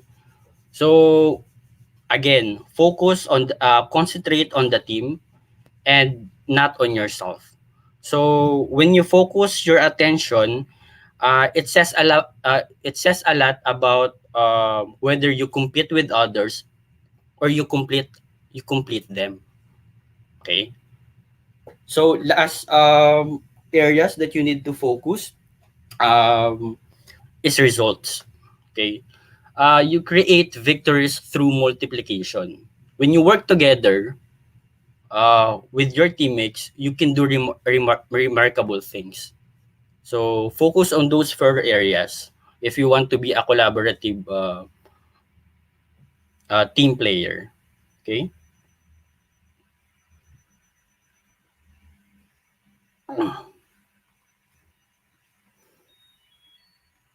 Okay. By the way, guys, there are countless reference out there in how to be more collaborative or team player. But I will suggest you to read the book of John Maxwell, The 17 Essentials of Qualities of a Team Player. So I highly recommend that. So if you want to know more about collaboration, um, how to be a team player, read that book. Okay. So soft skills number three, adaptability. So the one constant in life, in business, and the one thing that never changes is that change is constant. Okay. Companies are going through constant reorganization, downsizing, merger, and acquisition. So, they are constantly in a state of flux. Hindi nila alam sa una kung anong gagawin. So, medyo magulo. Pero, if you are, pag mataas yung risk mo to adaptability, o yung, yung okay yung adaptability skills mo, uh, your ability to go with the flow and embrace the change as a positive, if you will address it as a positive, it will set you apart from the rest of your peers, 'di ba? So, sino ka ba kapag pag mayroong problema, ikaw ba yung um, diyan mache-check yung mindset mo eh. So, optimistic ka ba or andun ka sa pessimist ka? Okay? So, yung mataas talaga yung adaptability, yung nag improve. So if you will remember guys, si Charles Darwin, sabi niya, hindi yung pinaka-strong na species yung natitira sa mundo natin. Pero kung sino yung species na marunong mag-adapt. So that's the soft skills number 3 in soft skills number 3. Okay? So if you want a good mantra lang about adaptability, isipin nyo na lang na without a change, a flower would still be a seed. Okay? Yun lang yung mantra. So, soft skills number 4 is emotional intelligence. So, why is it important in the workplace? Bago lang to, no? Before, yung mga top skills sa 5 years, 4 years ago, hindi siya pumapasok sa top. Pero last year, pumasok na siya sa top, emotional intelligence. Why is it important in the workplace? So if you don't know what EQ or emotional quotient or emotional intelligence is, it is your ability to read the room, your ability to sense and perceive the emotions and reactions of those around you. Okay? So I'd like to share din, kapag meron na kayong job, first job nyo, meron kayong phase niyan na you need to parang observation phase, no?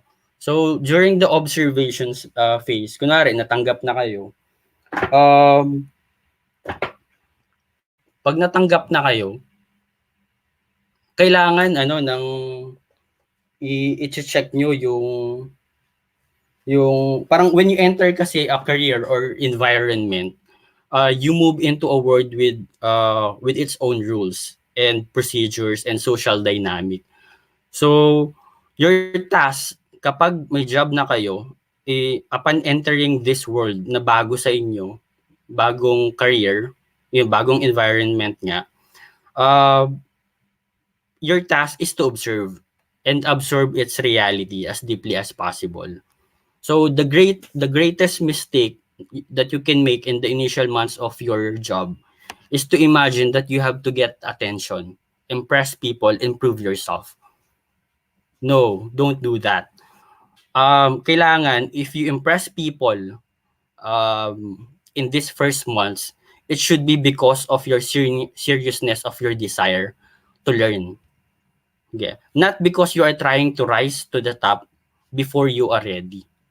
So that's lang, a tip ko lang sa inyo when you enter the work environment. So step 1 would be the deep observation. Parang passive mode ka muna diyan. Okay. So moving forward, um, EQ is an absolute essential skill for people leaders. So pag naging leaders na kayo, managers, very important tong skill na to. Because being self-aware means having a clear picture of your strengths and weaknesses. Okay? Being able to self-regulate means acting out of intention instead of reacting out of emotion. Okay? So isipin nyo na lang, manager na kayo. Think through this, no?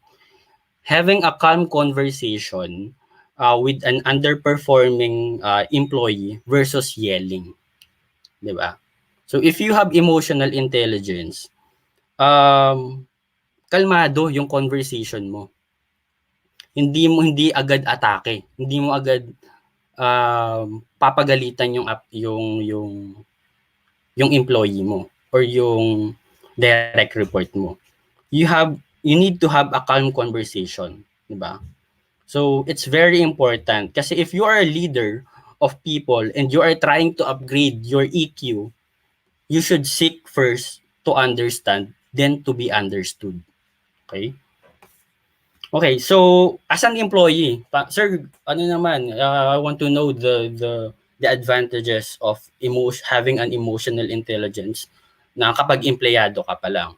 So, why is it important sa empleyado? As an employee, emotional intelligence can help you handle stressful projects. So, get along with co-workers, monitor your own performance, and stay motivated. So, so if you want a book about emotional intelligence, kindly check out Dale Goldman. Hindi ko alam kung tama yung first name. Pero I think Dale Goldman, siya yung malupet sa emotional intelligence. Old na yung book niya pero okay pa rin. Okay.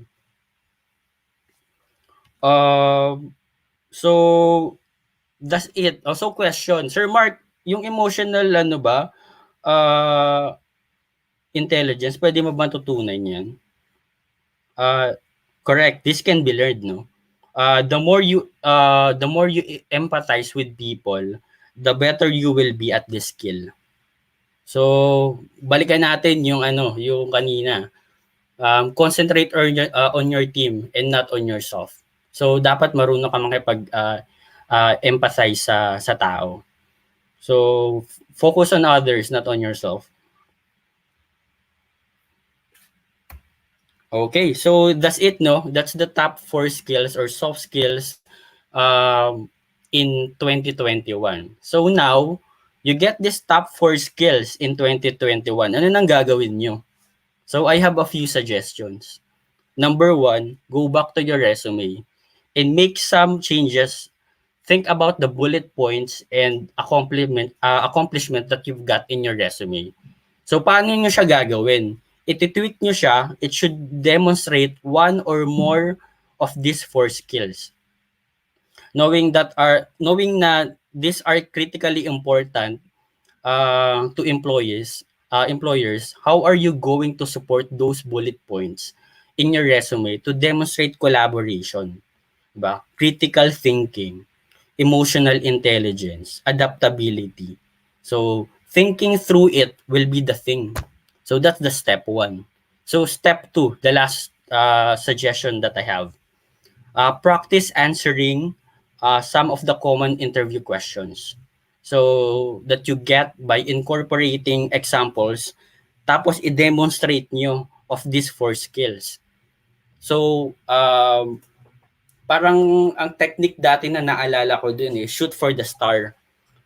Make a situation, limutan ko na yung star. Basta parang, yun, magbigay kayo ng situation kapag during the interview, then, sorry, nalimutan ko na yung star talaga. But S stands for situation. Then, I think, nalimutan ko na. But yung A is actions, then yung R is results. So, bigay kayo ng example. Kahit na wala pa kayong job experience, okay lang yan. Yung pag-handle nyo ng, if you are part of the parang organization ngayong college nyo, pwede nyo gamitin yan. So, think through it and it will be the thing. So, practice lang kayo para ma-demonstrate nyo yung top 4 skills na nabigay ko. So, I think I'm good. That's the last slide that I have. And I want to invite you guys to apply using your resume link in our Jobs 180 portal. So, we are open for fresh graduates. Any course will do. So, just you can take a snapshot of this. Punta lang kayo sa Cognizant Philippines page sa Jobs 180. So, that would be all. I hope guys na may natutunan kayo So kung wala, di na ako uulit. Well, that's all. Thank you. I'll stop sharing now. Thank you guys for listening. I think I'm okay na. Robert?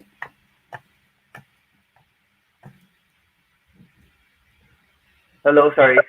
Thank you, sir, for your presentation. Actually, I was surprised na mas taas pala ang weight na kino-consider sa soft skills over technical skills when companies are looking for the hire nila.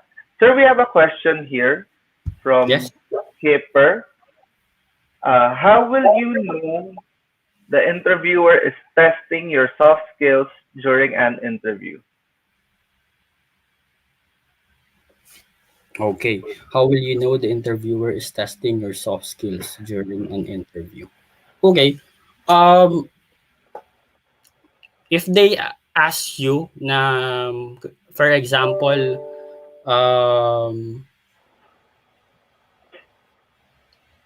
nag-ask sila sa'yo kung ano yung situation, ano ba yung mga example na questions?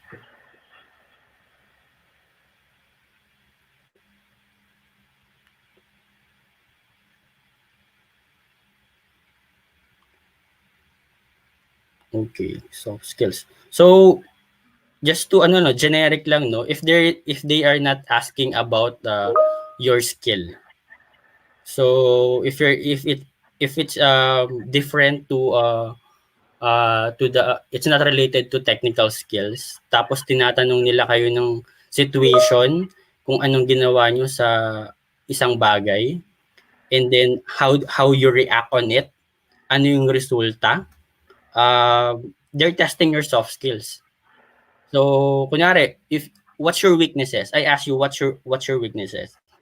Then sinabi nyo, um, siguro, sir, yung communication skills ko. So, I'm testing your soft skills. So, anong dapat magbigay ka? Magbigay ka ng example or ng result ng actions na ginagawa mo para ma-improve yung weaknesses mo. So, pag wala kang sinabi sa akin na kunyari ng ginagawa mo about your weaknesses, parang dull lang yung interview. So, kailangan talaga kapag tinanong ka, shoot for the star. Bigay ka ng situation, yun, pakita mo yung action na ginawa mo, tas ano yung resulta ng action na ginawa mo. So, ganun lang. Okay. I hope Thank nasagot you, ko. sir. Mm. I think ako, yung mga na-encounter ko, ganong type of question is yung problem with the colleague or with the superior, kung anong ginawa mo, how you handled it, so anong ginawa mo moving forward, what you learned. So yun ang usual na na-encounter ko before during sa aking interview. And sabi nga ni Sir Mark, kapag ganong types of questions na ang inyong na-encounter, chinecheck niya ang soft skills nyo more likely. We have here another question from Sir Mark Raimundo. Can soft skills be learned/improved through work experience? Yes, it can improve. As I mentioned earlier, it can improve. Pwede siyang matutunan paunti-unti. Pero some ay nag-struggle talaga sa soft skills. So, pero yung iba naman kaya nila. Pero it can improve over time. Lalo na kapag napapractice nyo. So, I suggest talaga you read books about emotional intelligence, having a good mindset, and then focus on others, huwag kayong mag-focus sa sarili nyo. So, para makita nyo na hindi kasi umiikot yung mundo sa ano lang natin eh. So, nabubuhay talaga tayo para sa ibang tao. So, yes, it can improve through work experience. Kasi I have experienced din na dati yung during my first year of employment, sobrang yung patience and then um, yung parang metro ko sa ano pagiging yung sa patient talaga mababa. Pero as I go along na parang may mga na-encounter kang problem, you will mag-i-improve ka through work experience. And nagma-mature ka habang tumatagal. Okay, so to Sir Mark Raimundo from Sir Mark Aurelio, yes, it could be developed through work experience nga, and it's something that you could grow to learn moving forward. Pero yun nga, beforehand sa interview, magandang ma-highlight mo na. So, Sir Mark, follow-up question, actually, itong question ay from me. Kapag you are working for our viewers, kapag nag-start ka na mag-work, may way ba para ma-highlight mo yung soft skills na meron ka? Or should it appear naturally dun sa mga tao sa office? Sorry. What's your question? Yung may way ba, important ba that you make an extra effort para ma-highlight itong soft skills na meron ka? Or parang bang it's something na that should come naturally? Um, pero it comes naturally pero hindi mo alam na meron ka. Mm. Parang pero it can be learned, no? Pwede din. Kasi ako, in my case, I read books talaga about emotional intelligence. Then, you can check then 48 laws of power. Maganda din yung mga ano doon, yung mga law, 48 laws of power. On paano ka makikipaghalubilo sa office mate mo or kahit sa buhay. Very general yung 48 laws of power. And nag-improve ako kung paano ako makipag-cooperate sa office. So number one law is never outshine the master. So yung kapag merong kang boss, maaaring yung iba magpapakitang gilas, bibigay nila yung best nila. Hindi nila nalalaman, parang natataasan na nila yung boss nila, pero then yung boss na yun nai-insecure. Diba? So, yung iba, natatanggal sa trabaho. So, kailangan ang gawin mo, never outshine the master. Never outshine your boss. Hindi ko naman sinabi na galingan mo siya pero respeto pa rin. So, that's one of the things na natutunan ko because of reading a book. And lagi kong chine-check kung sino ba yung sino ba talaga yung master. So, sino yung So, yes, it can be learned kasi nabasa ko sa libro. So, it can be learned. Thank you. Okay, thank you, Sir Mark. And, well, thank you for sharing nga yung mga books na meron kayong na encounter nabasa before. I see here sa comments ay mga nagte-thank you for your recommendations. And, well, para dun sa ating audience na medyo lost how to start, since I guess compared to others, hindi siya actually to you compared nga sa iba. So starting with these books and then applying it later is a good advice na binibigay nga ni Sir Mark. Okay, so Sir Mark, this ends our session for today. Hopefully we could invite you in the future for our future webinars para sa ating mga audience to get to know more about Sir Mark and his company. As he mentioned earlier sa kanilang slides, go to jobs180.com/cognizantph. That's jobs180.com/cognizantph. You can see it sa ilalim ng inyong screen. And thank you, Sir Mark. We hope to have you again. Goodbye. Thank you, Robert. Thank you, everyone. Okay, that's it for our second topic. And we will now move on to our last topic for the day. And it is about alternative work options. Now, to introduce our speaker, Wena is a graduate of BS Psychology from Far Eastern University. She has a certificate in Human Resource Planning and Acquisition under the Diploma in Human Resource Management program from Merriam College. She has an extensive experience in human resource, particularly in the field of talent acquisition and manpower planning, acquired from different industries such as TV broadcasting, FMCG, airline, and healthcare industry. She is currently working as a senior HR officer for talent acquisition department in Makati Medical Center. Let's welcome Miss Rowena Nahava. Hi, good morning, Hi, everyone. good morning, ma'am. Nice Good to have you morning, po with us. Robert. Yes, it's actually I think the first time na nag-usap tayo here to Yes. encounter each other sa webinar, and I'm excited to hear you sa inyong presentation. So, test na po natin ang screen share niyo. Although I'm Okay. sure kanina I saw na nung nag-text lang tayo, maayos naman ang screen share. But to make sure, bago po ako umalis, hintay po natin na malabas ang ating screen. So it's currently loading, and I can see it now, pa full screen na lang. And yes, it is clear. I could see your presentation full screen. Audio, video is fine. So you could start as soon as I'm backstage. And again, I'll be back for the Q&A. Thank you. Thank you, Robert. Okay, so again, good morning, everyone. My name is Wena. I am from the HR department of Makati Medical Center. So, as mentioned by Robert, this is the first time that I'll be giving a talk for Jobs 180. So, I'd like to thank Jobs 180 for inviting Makati Medical Center and for inviting me. So, the topic that was given to us is about alternative work options.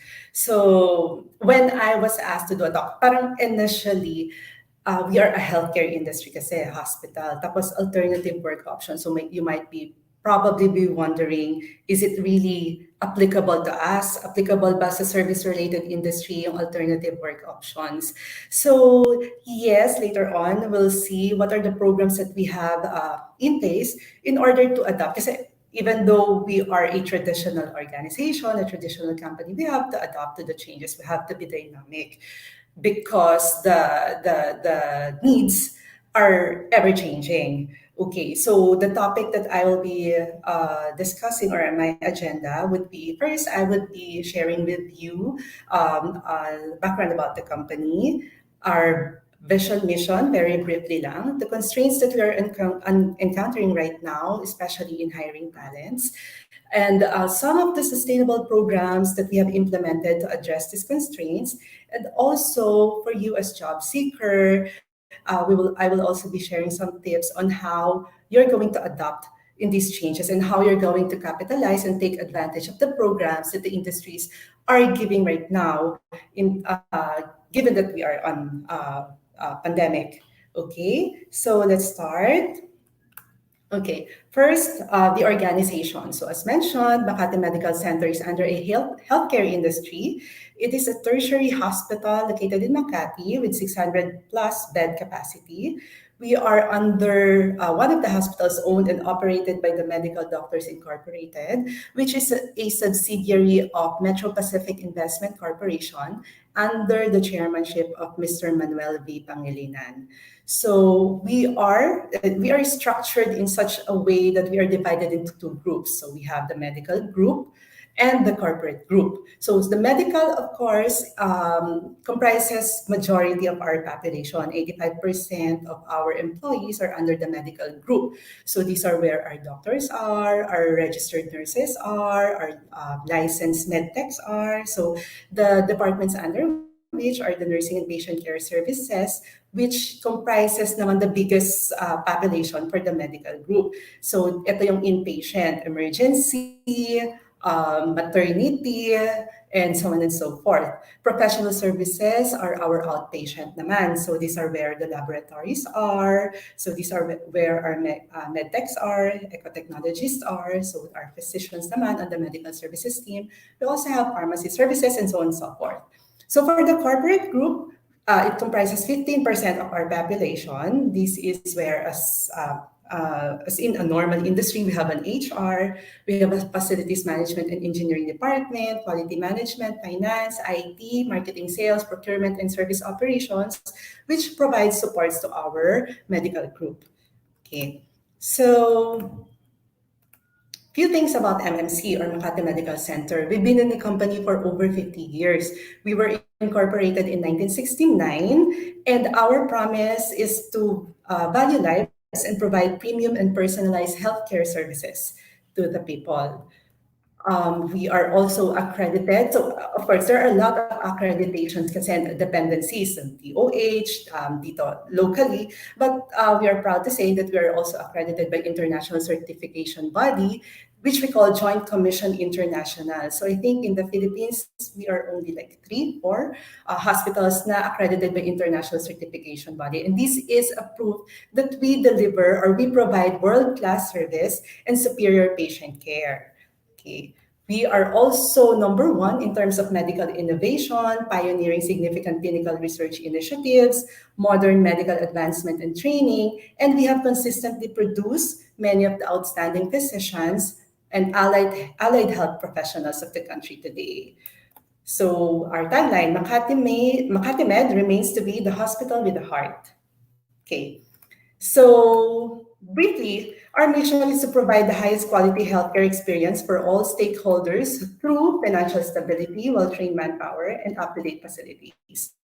Our vision naman is to be the nation's most trusted, caring, and internationally recognized healthcare institution, focusing on 3 areas: top-notch service, expertise, and technology. So we are going to talk about those 3 factors in top-notch service, expertise, and technology. So of course, not just MMC. Sa other industries also, these are three, especially if it's service related, these are 3 factors na talagang we really need to focus on in order to deliver good customer service and to achieve yung goals natin. Okay, when we say top-notch service, this means high standard customer service. So when we say customer service, we make it clear that customers are important to you. So we not just give what the customers are expecting, we not just meet their expectations, but we should focus on exceeding their expectations, especially if you are driven by the 3 Ps. Number one, the people. So the HR or the organization are vowed to hire good people to represent the company. The product, or if hindi product, the services must also be high quality. And of course, the process. So sa process, the process must be efficient and ever improving in order for us to limit yung delays in terms of the services that we offer to the people. Kasi sometimes yung mga delays in the process, di ba, yung mga waiting time, yung mga inefficiencies in the process, that's one of the reasons why we lose our customers, and we don't want that to happen. Expertise. So when we say expert, this is someone who have spent years building your knowledge, enhancing the skills. Ito yung go-to guy natin when we ask something in relation to a particular area or expertise. So, and siguro all talents naman talaga, once they have started working, for example, we continuously innovate in terms of the role, in terms of what we provide, in terms of the skills that we have right now. Because if you are able to innovate, you'll be able to spot opportunities. This can open doors also to better assignments, to promotions, and of course, with expertise comes reputation, di ba? Parang pag sinabing, whatever, si Robert, so expert siya in this field. So siya talaga yung go-to guy. The ones that we remember when we were talking about, for example, whatever expertise that he has.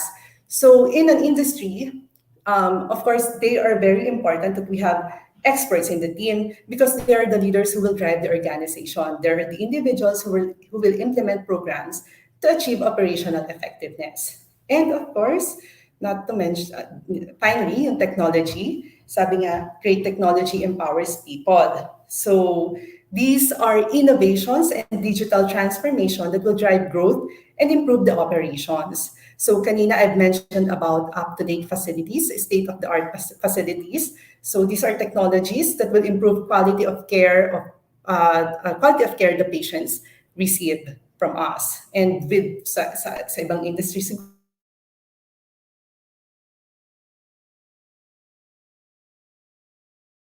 siguro, the quality, there are challenges in terms of achieving these 3 factors. So the challenge is, one, where are we going to get challenge of the industry. Where are we going to get top-notch talent that will provide top-notch service to our customers? Diba? Number two, how do we keep up with technology? So it is sometimes very costly. Minsan naman, we have a budget for a technology, pero it turned out na hindi pala yun yung technology that we are needing at this time, diba? So it's more of wrong assessment. So gumastos na yung company and yun pala, hindi naman napakinabangan. And of course, how to sustain yung operational effectiveness of the industry. And of course, ang answer doon is really hiring the best people to be part of the organization to drive all these factors.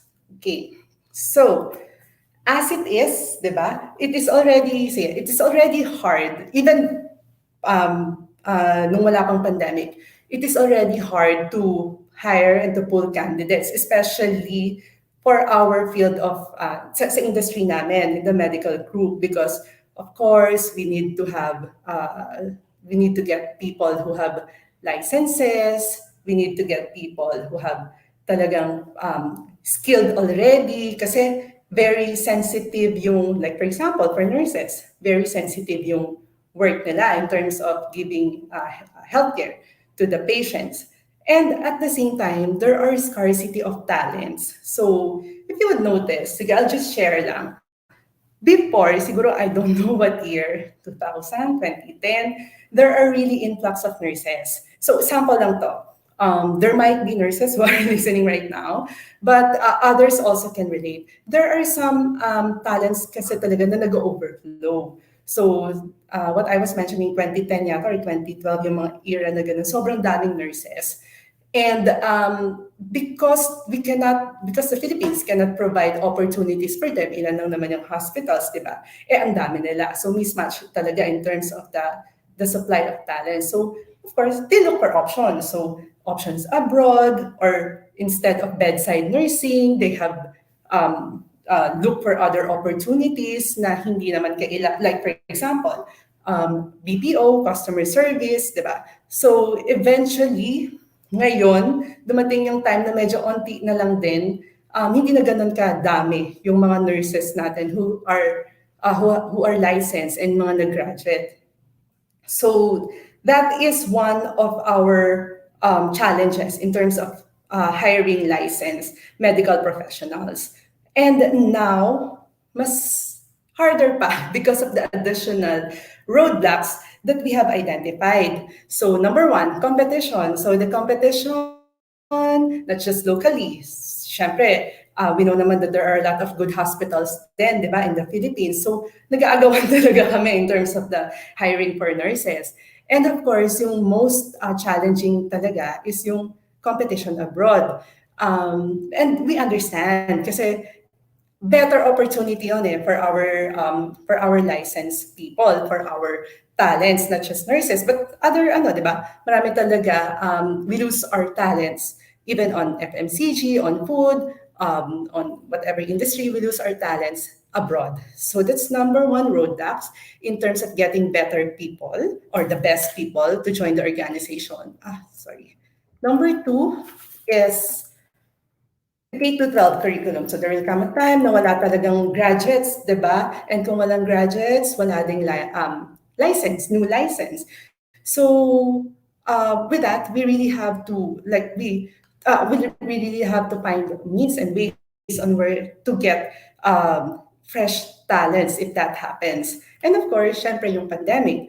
So we were never prepared. Nobody was prepared sa pandemic, and there's a global crisis. So, and in the field of healthcare, di ba, nagkaroon ng sobrang demand in terms of the workload and whatever, that resulted to exhaustion, syempre, ng ating mga medical people and mass resignation. So, kaya yung when there are mass resignations, what happened is that yung mga natira, talagang they feel very exhausted. And at the same time, nasira yung focus. So ito yung mga roadblocks that we encounter. So because we have identified these roadblocks, we really need to find a way, different industries, need to find a way on how to be creative, innovative, and aggressive in terms of getting whatever resources are available in the market right now. Because if not, it will greatly affect the business. We have known naman some industries, di ba, na talagang kailangan talagang mag-lay off ng people. So as much as possible, yun yung medyo kailangan nating i-maintain sa hanggat maaari. Okay. So, since we have identified the roadblocks, the industry have identified the roadblocks, we have also adopted in such a way that we provide or we identify some means and ways in order to adapt to the changing needs of to the changing needs. So number one, so we have incorporated some changes in terms of the processes. So how we do things before medyo like for us, 'di ba? HR talagang it's very ano sila mapapel, yung sobrang daming papers because of kasi may dependency kami in terms of the audit, 'di ba? So lahat talaga pag nag-audit kailangan may papel, may maipakita, accreditations. So medyo nung there were even though yung age of digitization came as early as 10 years ago, hindi pa talaga na-embrace fully. But now, we were forced to really adopt digital tools. So, yung use of modern collaborative technology such as video conferencing, screen sharing, digital storage of files. So, for recruitment or other HR process, we have gone into virtual, di ba, virtual recruitment, virtual onboarding, and even yung mga online processing of some of the HR functions. So, yon.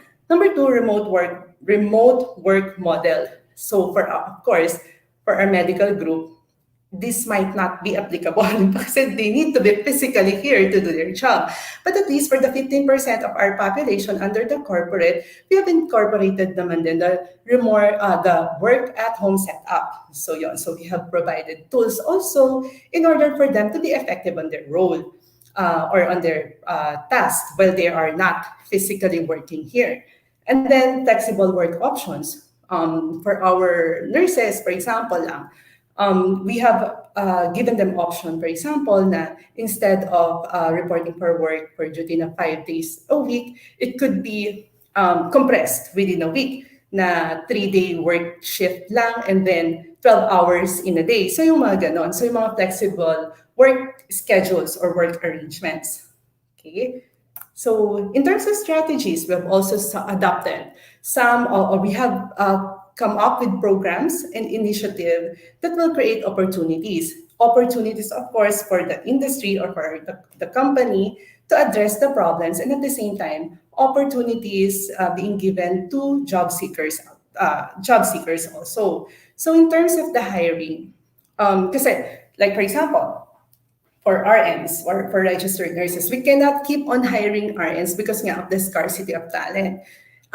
Aside from yung competition namin here in locally, syempre yung DOH was also hiring RNs during that time or registered nurses. And then, konti na nga lang yung what's available on the market. Yung iba, medyo they were hesitant really to go as we were after working abroad. They went here, di ba? Pero they were hesitant because very ambiguous, very hindi natin alam what's in, di ba? Nobody wants to work in the hospital during that time. So that was really a great challenge for us last year. So, and we're not prepared for that. So what we did is, yun nga, we have incorporated programs that will address yung scarcity of talents that we have in the company. Kasi maraming resignations and we need to fill out the resignations as fast as we can. So, ayun, since we cannot keep on hiring registered nurses, we opened our doors to those who were affected by recession, who were displaced in their job abroad, and who might really want to, siguro while waiting lang for their application abroad, might want to work part-time. So dati we were not doing that. Pero because the need arises and yun yung available in the market, we have to embrace that. Number two, we also hired non-licensed. So at least, like for example, we hired nursing assistants. These are RN graduates or nursing graduates who have not taken the licensure exam yet, so that they could assist our RNs, yung mga pwede namang gawin ng hindi license, they can do that for our RNs para yung mga nurses namin, they could really focus on bedside talaga, on caring for the patient. And of course, while we hire them, hindi naman pwedeng, okay, we hire you for now, pero we don't have programs for you. So also, we have come up with program to help them while they on their review, for example, para if they pass the board exam in the future, they will be our pool of registered nurses already, di ba?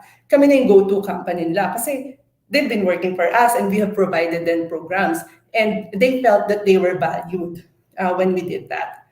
We have also hired laboratory support staff in of our registered medical technologies kasi meron ding scarcity of talents in terms of medtech or licensed medtech. Yung medtech natin kasi they were the ones who are doing swab testing. So, yung mga ganon. So again, these lab support staff are also medtech graduates but are waiting for their PRC licensure exam. So hindi naman nila gusto na matenga sila sa bahay. They would really want to start working already. So yun din.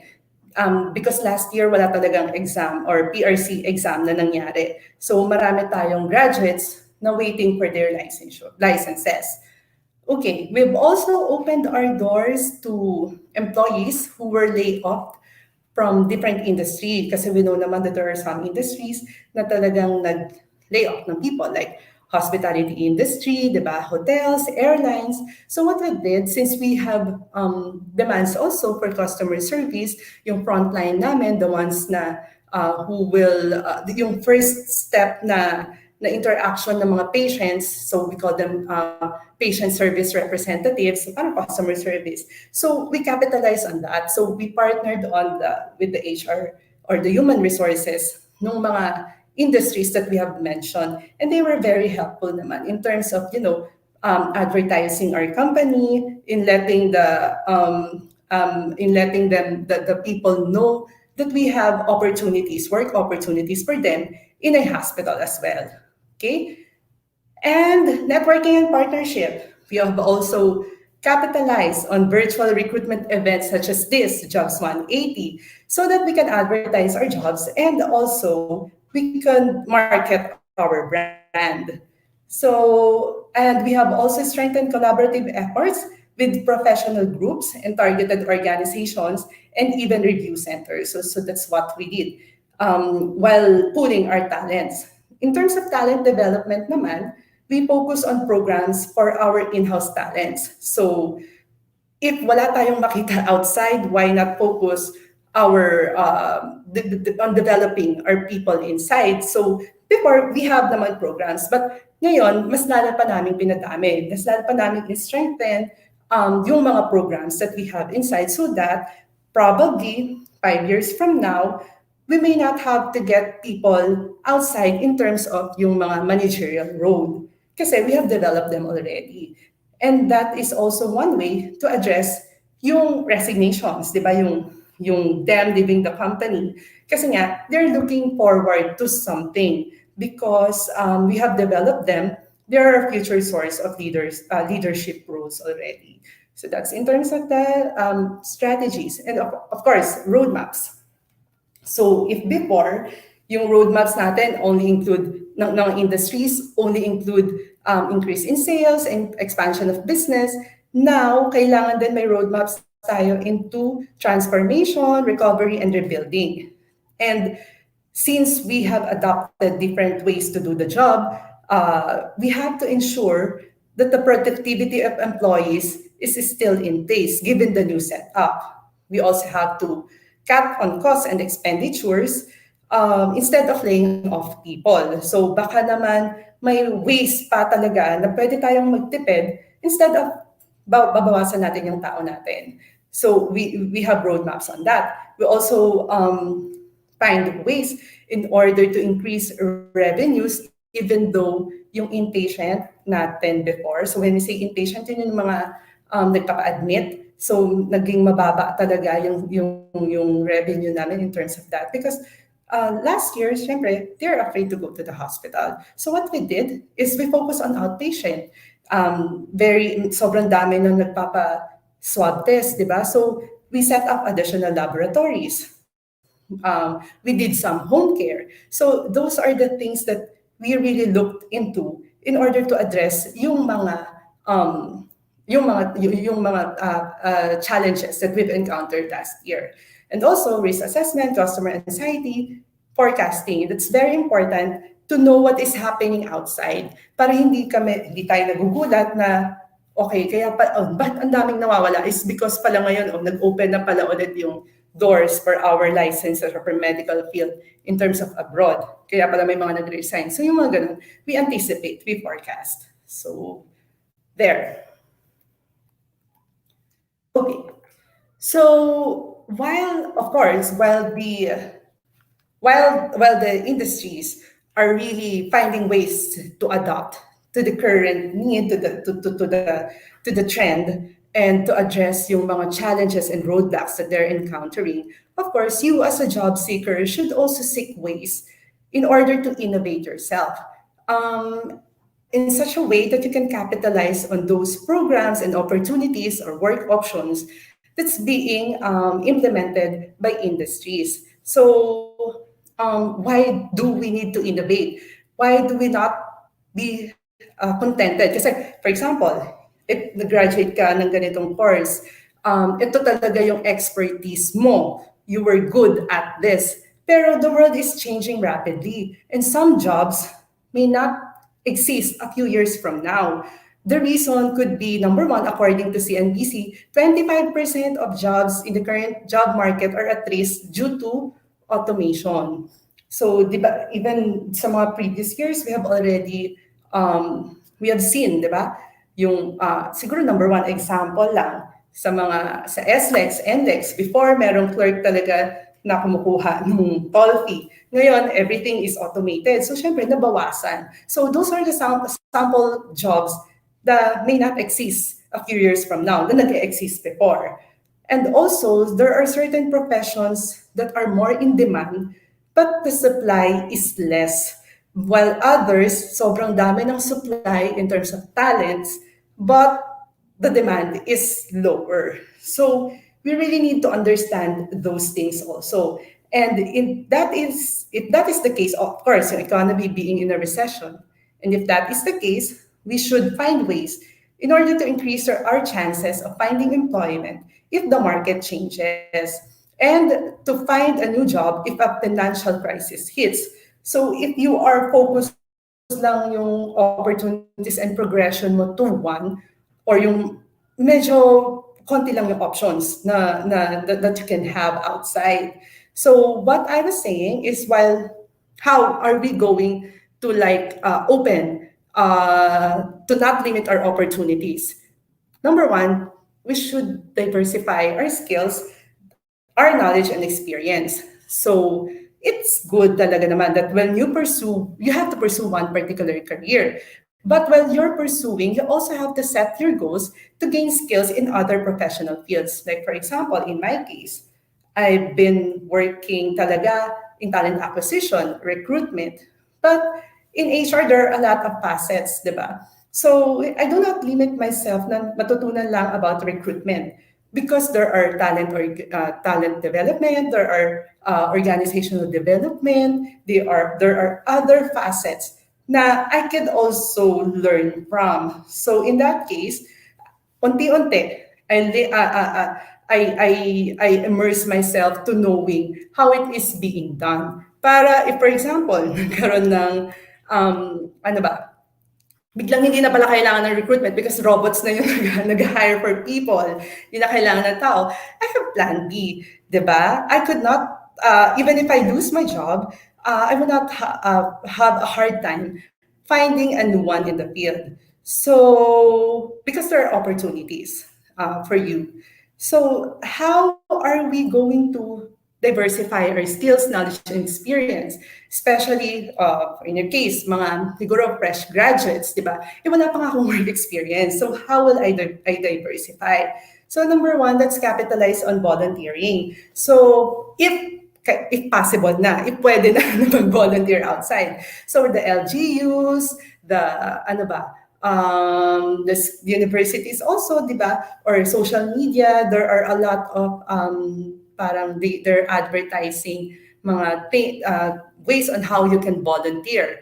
So education. So if hindi possible ang postgraduate, there are numerous online courses, di ba? E-courses that you can na free and they can easily access. There are, I think, Coursera, EDX, podcasts. So you have to take advantage of those things in order to learn and enhance skills na sa tingin mo you need to enhance.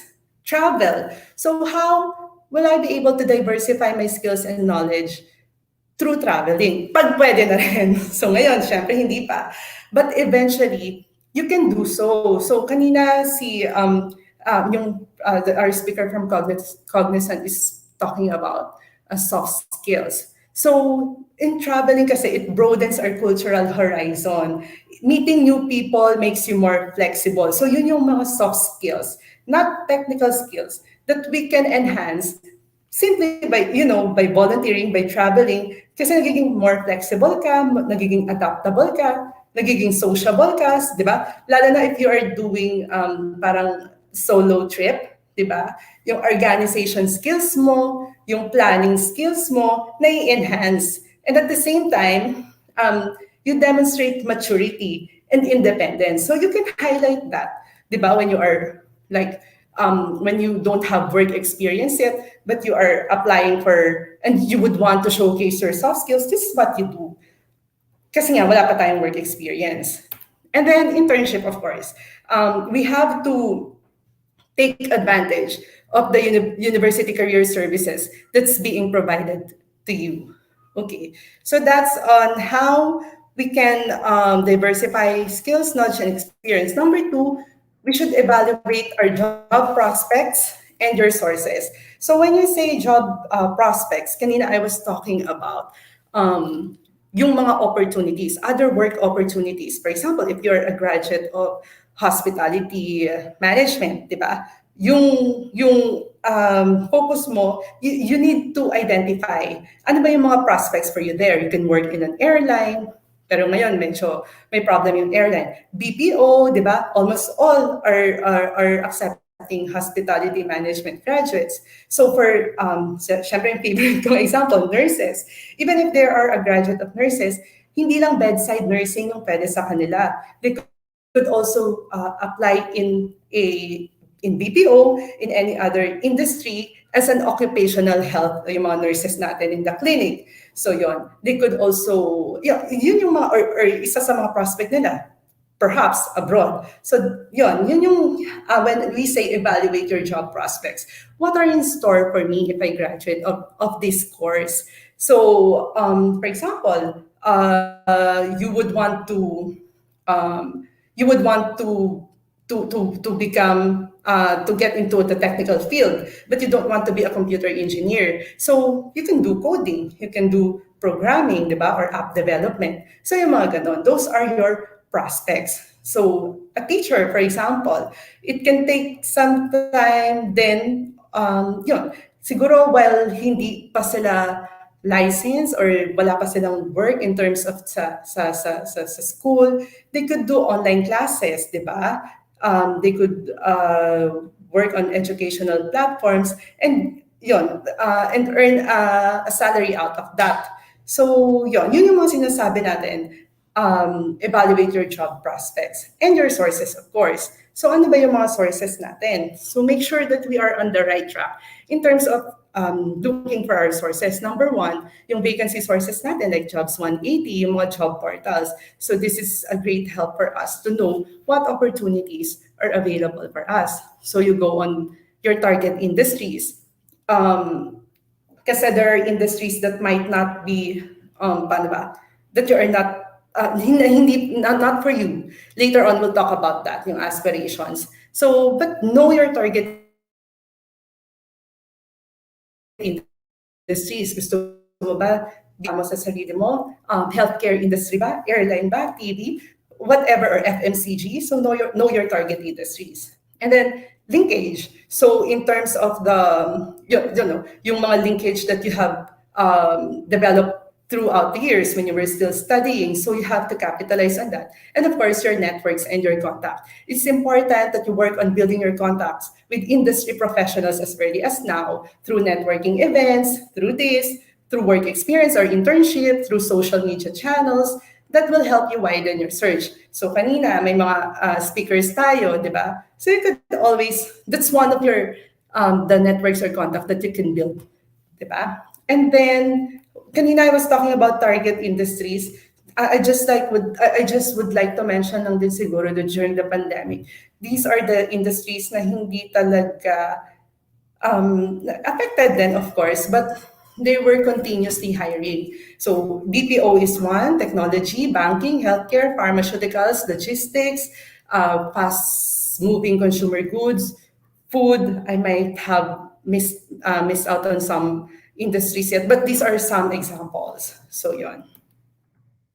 Number three, you should know your aspirations, your interests, career goals, and values. So kasi you have to assess your current situation. And if you are currently working, you have to evaluate your current job. You have to look at your life experience, your strengths, and your inner convictions. So we would see kasi aspirations, we aspire to be or become something that we perceive is better than what or where we are currently now. So you have to, kasi yung satisfaction source natin, it differs, di ba? It varies at saka it may change over time. So as you diversify your skills, as you do number one, as you travel, as you do internship, dun mo malalaman na, hindi ko pala gusto magtrabaho sa healthcare. That's not for me pala. So yon, it may change over time. You may develop also new interests that you want to incorporate in your job eventually. So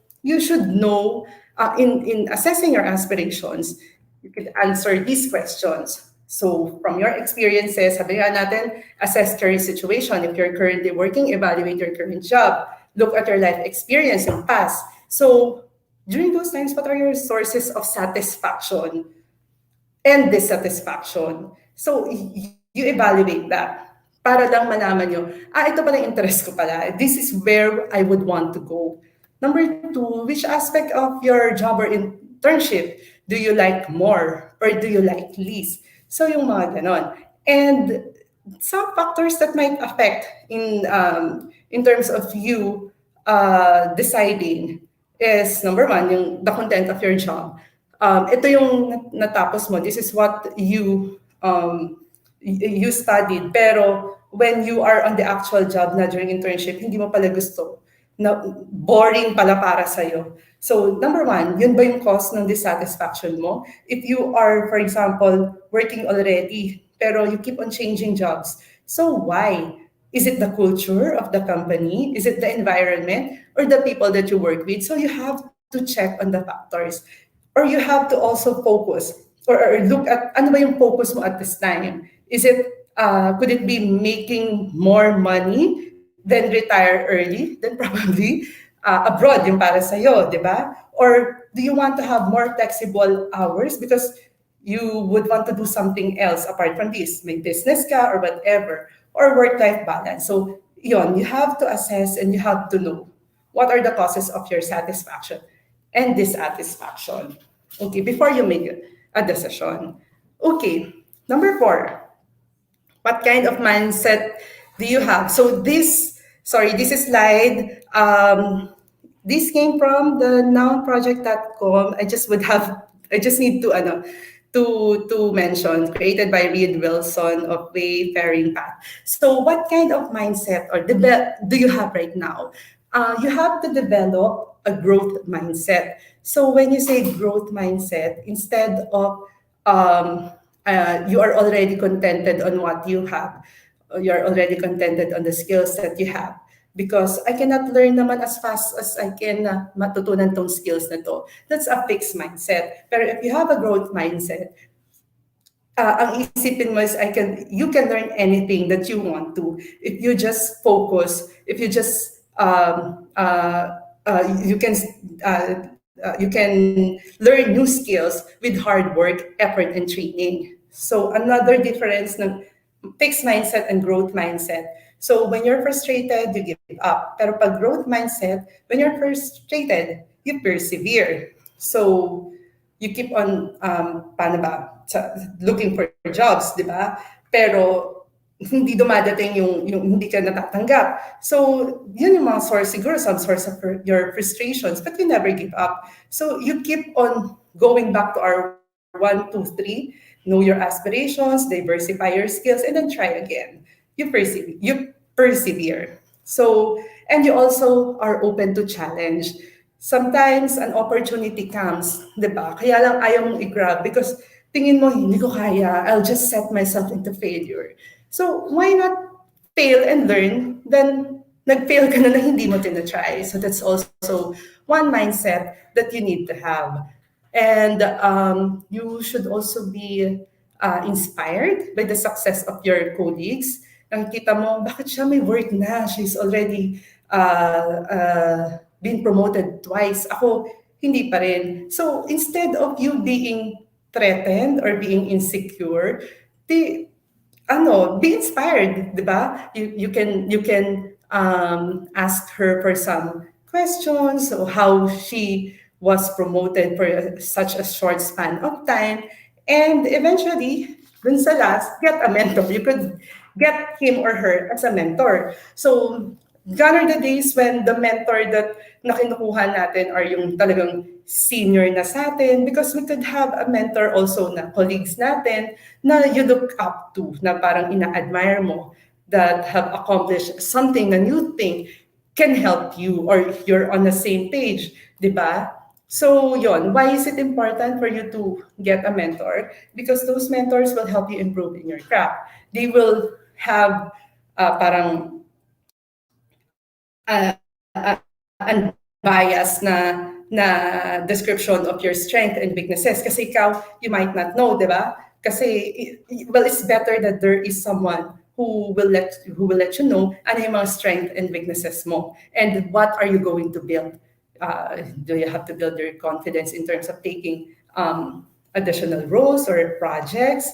So these mentors will also help you develop leadership skills and build professional networks.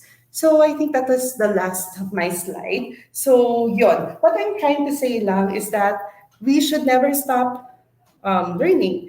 We should never stop improving ourselves because whenever an opportunity comes, sayang naman if you cannot be considered because you're limited to just siguro you're limited to what you can do. So yeah, thank you so much for your time, for listening to me, and I hope you've learned something from my slides. It was just very brief. And siguro I just would like to announce now then that if you are suddenly you are evaluating your options, you might want to look at healthcare industry. So kindly visit jobs180.com/MakatiMedPH for our list of vacancies. Okay? Thank you. Thank you, Miss Wena. Well, thank you for your talk. It's very appropriate talaga sa time ngayon. So, knowing yung trends, it's a good thing na sinabi mo paano dapat ang mindset na ating mga viewers. So, diretso na po tayo sa ating Q&A. We already have a few questions here. So, from Miss Renaiza, good day, Ma'am Rowena. What is the action that you have taken to make or match to the offer of other countries for you to hire the number of nurses that you need? Okay. In terms of matching talaga yung other countries, we really cannot match them in terms of salary. So what we sell is actually the trainings that we offer.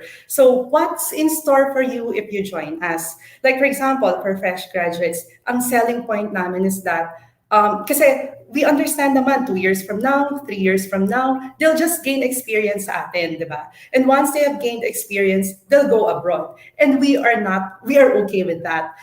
For us to be your training ground Walang problema sa amin. So that's our selling point na since we are JCI accredited, so that means world-class talaga. Whatever is yung ginagamit ng hospitals abroad, we are incorporating that here. We are being audited by Joint Commission Incorporated na mga auditors. So talagang may proof na world-class yung service. And if you are going to be a part of our company, so we'll be providing you with residency training programs or developmental programs that you will actually, yun yung hinahanap abroad. So once na you get to be a part of Makati Med, you're going to be marketable. So yun, that's our selling point siguro. The experience that we can give them. So in terms of the salary, of course, we have also made some adjustments kasi we have incorporated some allowances. But again, hindi niya kayang i-match kasi baka pag minatch natin, magsasara na yung company. So yun, I think the experience and the trainings that they will be getting if they join us. And with that, siguro that, because of the reputation na rin that Makati Med has, so talagang yun yung the reason why we were able to hire a number of nurses that we need. Okay. Thank you, Miss Wena. So yun nga, if hindi salary, hindi talaga mamamatch. Very straightforward. Galing na kay Miss Wena. Hindi yan part of expectations. But the experience and training might not be available elsewhere. Dito lang makakuha tulad nga dito sa Makati Med. Move on na po tayo sa ating next question. This is from Christian Herrera. Good day po, ma'am. Is it okay to take an opportunity in other countries even if you are really needed by your country? Okay. I think there are some limitations or restrictions in relation to this. I'm answering not as part of a Makati Med industry. But if you're a graduate, for example, of UP, diba? PUP, yung mga ano natin, universities ng country, parang meron restrictions. So you cannot really go abroad muna because you're a scholar ng bayan. You have to parang be here 2 years, di ba? Na mag-work in the Philippines before you can go abroad. And then, what else? But if you are, and last year also, di ba, nagkaroon tayo ng parang, we were not, the government mentioned that may travel ban for our medical people, for our nurses. Nagkaroon tayo ng travel restrictions. So, may mga restrictions na ginagawa yung countries depending on yung because we need them here right now. But if I am to answer your question, is it okay to take an opportunity? If there's an opportunity, why not? Kasi eventually, if you work abroad, marami kaming experience, they go back here, diba? And then when they go back here, they apply, they reapply. Yun, magiging beneficial pa yon for our industries in the Philippines because what they have learned abroad, they will be using that here. So, mixed of ano talaga, ng local and abroad na setup. So, it is okay to take an opportunity in other country for as long as the country permits you. So, walang mga restrictions and all. Okay, thank you, Ms. Wena. Diretso na po tayo sa next question natin because we have more questions. From Rodel Joy Pabelada, good day po. What can you advise to us po to get hired if we use alternative option, even if the job we are applying for is not in line or related to the course we take? Okay. Kanina I was mentioned, okay. In terms of the advice, siguro, I mentioned kanina 5. So siguro now, balikan ko lang, we should diversify our skills. We should not be limited to like, we need to learn, we need to be multifaceted in terms of learning the skills. We need to enhance our skills. But also, I'm not just talking about technical or work experience or yung technical know-hows mo about the job that you're applying for, but also, sinabi kanina ng ating speaker from Cognizant, Sir Mark, I guess, about the soft skills. So, you focus, especially if you don't have work experience yet, you focus on enhancing those skills. When you say not in line or related to the course we take, Kasi right now in the healthcare industry, for example, mga industries, there are always customer service na jobs that they need. So doon, hindi mo kahit anong klaseng graduates ka, kahit yung mga nag apply sa amin, IT, hospitality management, psychology, graduates, whatever courses, but make sure that that is really what you aspire for, that is really what interests you. So yun siguro, if that is what interests you, and then you go on enhancing your skills in relation to that position or yung target or yung dream job mo, even though hindi siya related to the course that you take. Okay, thank you, Miss Wena. Sorry to our viewers and Miss Wena, hindi ko na mapaprocess yung sagot ni Miss Wena because marami tayong questions. So move on na po tayo. Today, ma'am, may Okay, sige. OJT po ba sa Makati Med? Um, Before, yes, may OJT tayo, both for medical and the corporate group. Pero now we are, wala pa. We have limited, kasi wala pa rin yatang go signal from us or even from for the industry to go on yung internship, actual internship here. So for now, wala pa. But when the situation normalizes, yung the normal process, we do accept OJTs both on the medical and the corporate side. Okay. Sige. Sunod, next na po, speaking of self-improvement po, can you give ways or websites that could help us develop new skills? Okay. Meron mga websites that I cannot mention. Pero kanina, I mentioned about Coursera. Meron silang parang topics na parang leadership. Sobrang varied ng topics. So, Coursera.com, edx, as in edx dot something. That is also, they also provide mga online courses na free. But of course, if you want to certify yourself or you want to get a certification, yun lang yung may bayad. But you could always go to their website, Coursera, EDX Learning, and look for yung topics that might interest you. Parang meron din silang Korean language, how we want to learn about Korean language, Japanese language, leadership, sobrang varied ng topic. I have subscribed or nag ako sa Coursera and EDX Learning. And of course, podcast, di ba? Ang dami natin sa Spotify, ang daming podcast doon. So you just have to, even on social media, di ba? Sobrang daming mga leadership modules that they are presenting or they are sharing sa social media and sa Spotify, sa podcast. Okay, thank you, Miss Rowena. So marami ng options now compared from before. From Miss Mary Rose, hello, Ma'am Rowena. Is there any pressure or certain mindset when you are working on a big or known company? Wherever naman you work, there is always pressure. So, especially if you have certain goal, like for example, ang goal mo talaga is to be promoted 2 years from now, 3 years from now. So, yung pressure really is because you are pressured because you are very passionate about what you are doing. You would want to excel, diba, in everything that you do. Not to a point that you compete with others. It's more of you compete with yourself. Kasi especially if you do a project, if you're being given a project. So kahit na hindi big or known company naman, di ba? Whatever positions you are into, may mga projects talaga apart from or special tasks na binibigay sa'yo apart from your normal, yung routinary na task daily. So when you're given a project and you see the outcome, nakita mo na I could do better eh. Kaya lang siguro may mga constraints along the way. So may pressure if you know you could deliver better, pero ito lang yung na-deliver mo. So yun. And mindset, of course, kanina we talked about the growth mindset. Of course, yun. If, for example, you were given a developmental assignment role or a leadership role, kasi sabi nga nila, not everyone is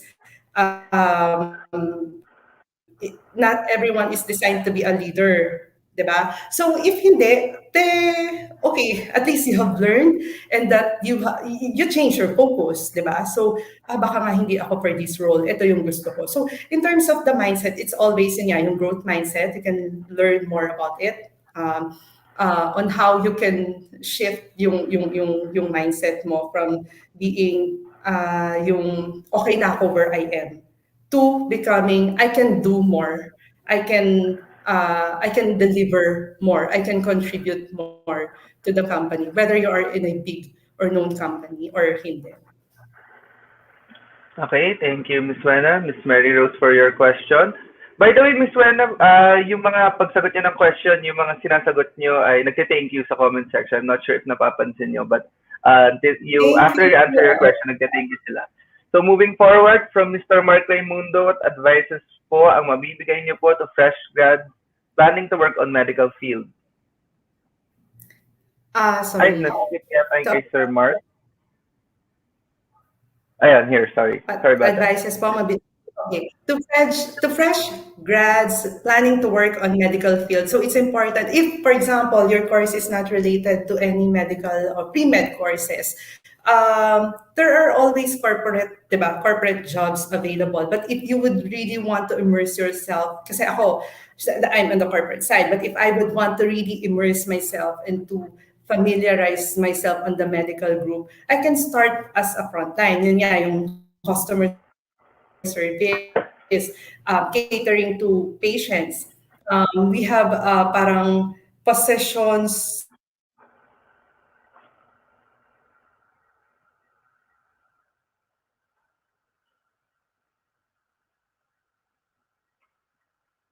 related to see me. Okay, medyo nawala. Am I back? Yes, yes, you're back now. Ayun. So yun, it's very important that you start on the basic or the start on the yung level one. You get to know because when you start on the level one, you get to know talaga yung ins and outs of yung healthcare industry. You'll get to learn from the people that you work with. You'll get to learn from the patients, diba? From your clients, from your customers. You'll get to know from them, from the experience. And at the same time, pag meron ka nang nakita na gusto mo talagang i-pursue in terms of the medical field, at least yun din, you can assess your interest while doing yung mga jobs na nasa level 1. So, and in assessing, doon mo makikita na, o baka hindi pala talaga ako medical field, ayoko pala. So, di ba? So, it can make you it can make you do your decisions. It can help you make informed choices in terms of the career that you would really want to pursue. So for any fresh grads naman, it is really very important talaga na you start working on your soft skills first. Kasi most people hire, yun nga sabi ni Mark kanina, at most industries, especially fresh graduates, they hire for not on the technical kasi it can be learned, it can be teach, pero yung soft skills once na makita natin na nandiyan yan, then we can always give opportunities for fresh graduates or for even hindi related sa medical field to start working with us. Okay, thank you, Ms. Wena. Last two questions na lang po tayo. Sorry, kapag may pahabol, I don't think we would have time to address. Pero meron na kasing two questions na nakapila for Ms. Wena. Ito yung first good day for incoming fresh grads who's willing to apply in your company. What would be our advantages for us to be hired if we are applying in your company? Okay, of course, not just in our company, ang advantage of hiring fresh grads is you will provide us fresh insights. Insights na coming from the school, from university, di ba? Kasi if we are going to, it's important that we have mixed talents in our organization. Hindi pwedeng puro skilled lang, hindi pwedeng puro experience lang. So fresh graduates, they provide us fresh insights that they got from their universities. And also, number two, yung mga fresh graduates, they are very, very enthusiastic kapag nag-work sila, di ba? Unlike yung mga iba, hindi ko naman sinasabing lahat, di ba? Sometimes, if you are working alongside a fresh graduate, ikaw medyo burnt out ka, ikaw pa stressed ka, pero your work, you see this fresh graduate na sobrang enthusiastic, very eager to learn, very, paano ba, inspired to know everything about the job. So eventually, you'll get that ano eh, yung vibe, and then you're gonna inspire each other. So and of course, they're very teachable. So, di ba? And in terms of project management, I think fresh graduates really now have contributed so much in terms of handling projects, identifying challenges, roadblocks, or bottlenecks in terms of how we do the process. Kasi may fresh perspective sila when they join the company. Ikaw, you've been working there for example, 3, 4 years, tapos hindi mo na nakikita what are the improvements or the needs, the improvements that you need on how you do your job. Sila din very ano sila in technology, 'di ba? So those are the advantages of you can help us with technology, 'di ba? O how on how we do things, on how we can make process more efficient. So yon, yung mga fresh ideas, learning that you can give to the company or can contribute, that is very valuable. That's also one of the reasons why we need to have a mix of talents, skilled and fresh. Okay, so sa fresh grads, yung insights at I guess yung energy na dinadala nila, very appreciated. But I think we have one last question. Here we go from Sir Anthony. Hi, ma'am. How do you present, show, or boost your chances that you are good for the job, even if your course is not in line with that job? Usually, the value the ones that are really for the job. What do you do then? Usually the value, the ones that are really for that job, what do you do then? Okay. How I understand the question, parang what should one do in order to boost your chances, in order to show the company, the industry, or your bosses that you are good in your job, diba? Tama? That's how I Even understand if it. iba yung course, even if mas bina-value, I guess, yung applicant na swak yung course, maybe I think yun yung understanding ko rin sa question ni Sir Mhm. Anthony. Okay, what I learned from my boss, when you are given a job, whatever it is, grab it. When you are given a special task, whatever it is, grab it. If there are, for example, if there are, even if it's not something that you really do not do most of the time dun sa job mo, but you know that you are good at it and that you have the skill to do it, the time to do it, the energy to do it, you can always volunteer din. Or sometimes, when you are at the job already, tapos nakaisip ka ng some projects or programs for as long as it's aligned with the budget of the company. Usually, yung mga programs naman or projects that you can handle ay hindi naman should not be costly. So, yung process improvement talaga is really very important in terms of boost, in terms of getting, in terms of showcasing your talent, in terms of letting your superior know that you are good on the job, even if your course is not in line with the job, even if you are still applying for a particular role, 'di ba? Right now kasi very ano na lang talaga, except of course if for registered nurses, hindi naman talaga tayo pwedeng mag-hire ng hindi license because that's may mga dependency tayo in terms of how in terms of the government licenses, yung mga and yung mga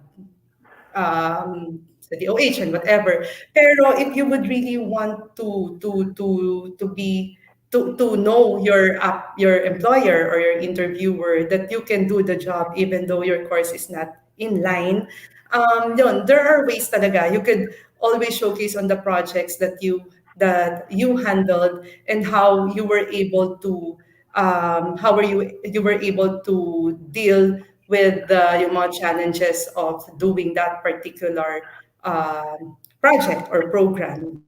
So, yon. Okay, thank you, Miss Rena. So that's our last question for today. So this ends our session. Thank you very much for staying with us to answer all the questions of our audience. To our audience, thank you for asking your questions. Very participative, and I'm sure nakakatulong din yung questions niyo for the rest of the audience. So Miss Rena, thank you very much once again para dun sa curious about Makati Medical Center and job positions or background of their company. Go to jobs180.com/Makati Medical Center. Makikita niyo siya dyan sa baba ng screen niyo. That's jobs180.com/Makati Medical Center. So thank you, Miss Wena. Well, we hope to see Thank you you, again. Robert. Invite you to our future topic. Robert, Thank and you. thank you, Jobsman. Okay, bye-bye. Okay. So that's it. That's our last topic for today. Once again, thank you for staying for the whole session. Thank you once again. You are always a good audience asking the questions. Yan, very participative. Kahit yung mga thank you po ma'am na nakikita ko ngayon, we appreciate that. And well, we will have more webinars later on. So just check our Facebook page to learn about the schedule, yung topics, and this will be recorded and posted sa Facebook group namin. And yes, that's it. Don't forget to make your resume link. You should be making one. Sana meron na kayo even before today. But anyway, that's it for today. We hope you were able to learn something. Once again, I am Robert from Jobs 180. Thank you, everyone. Stay safe. We wish you well. Goodbye.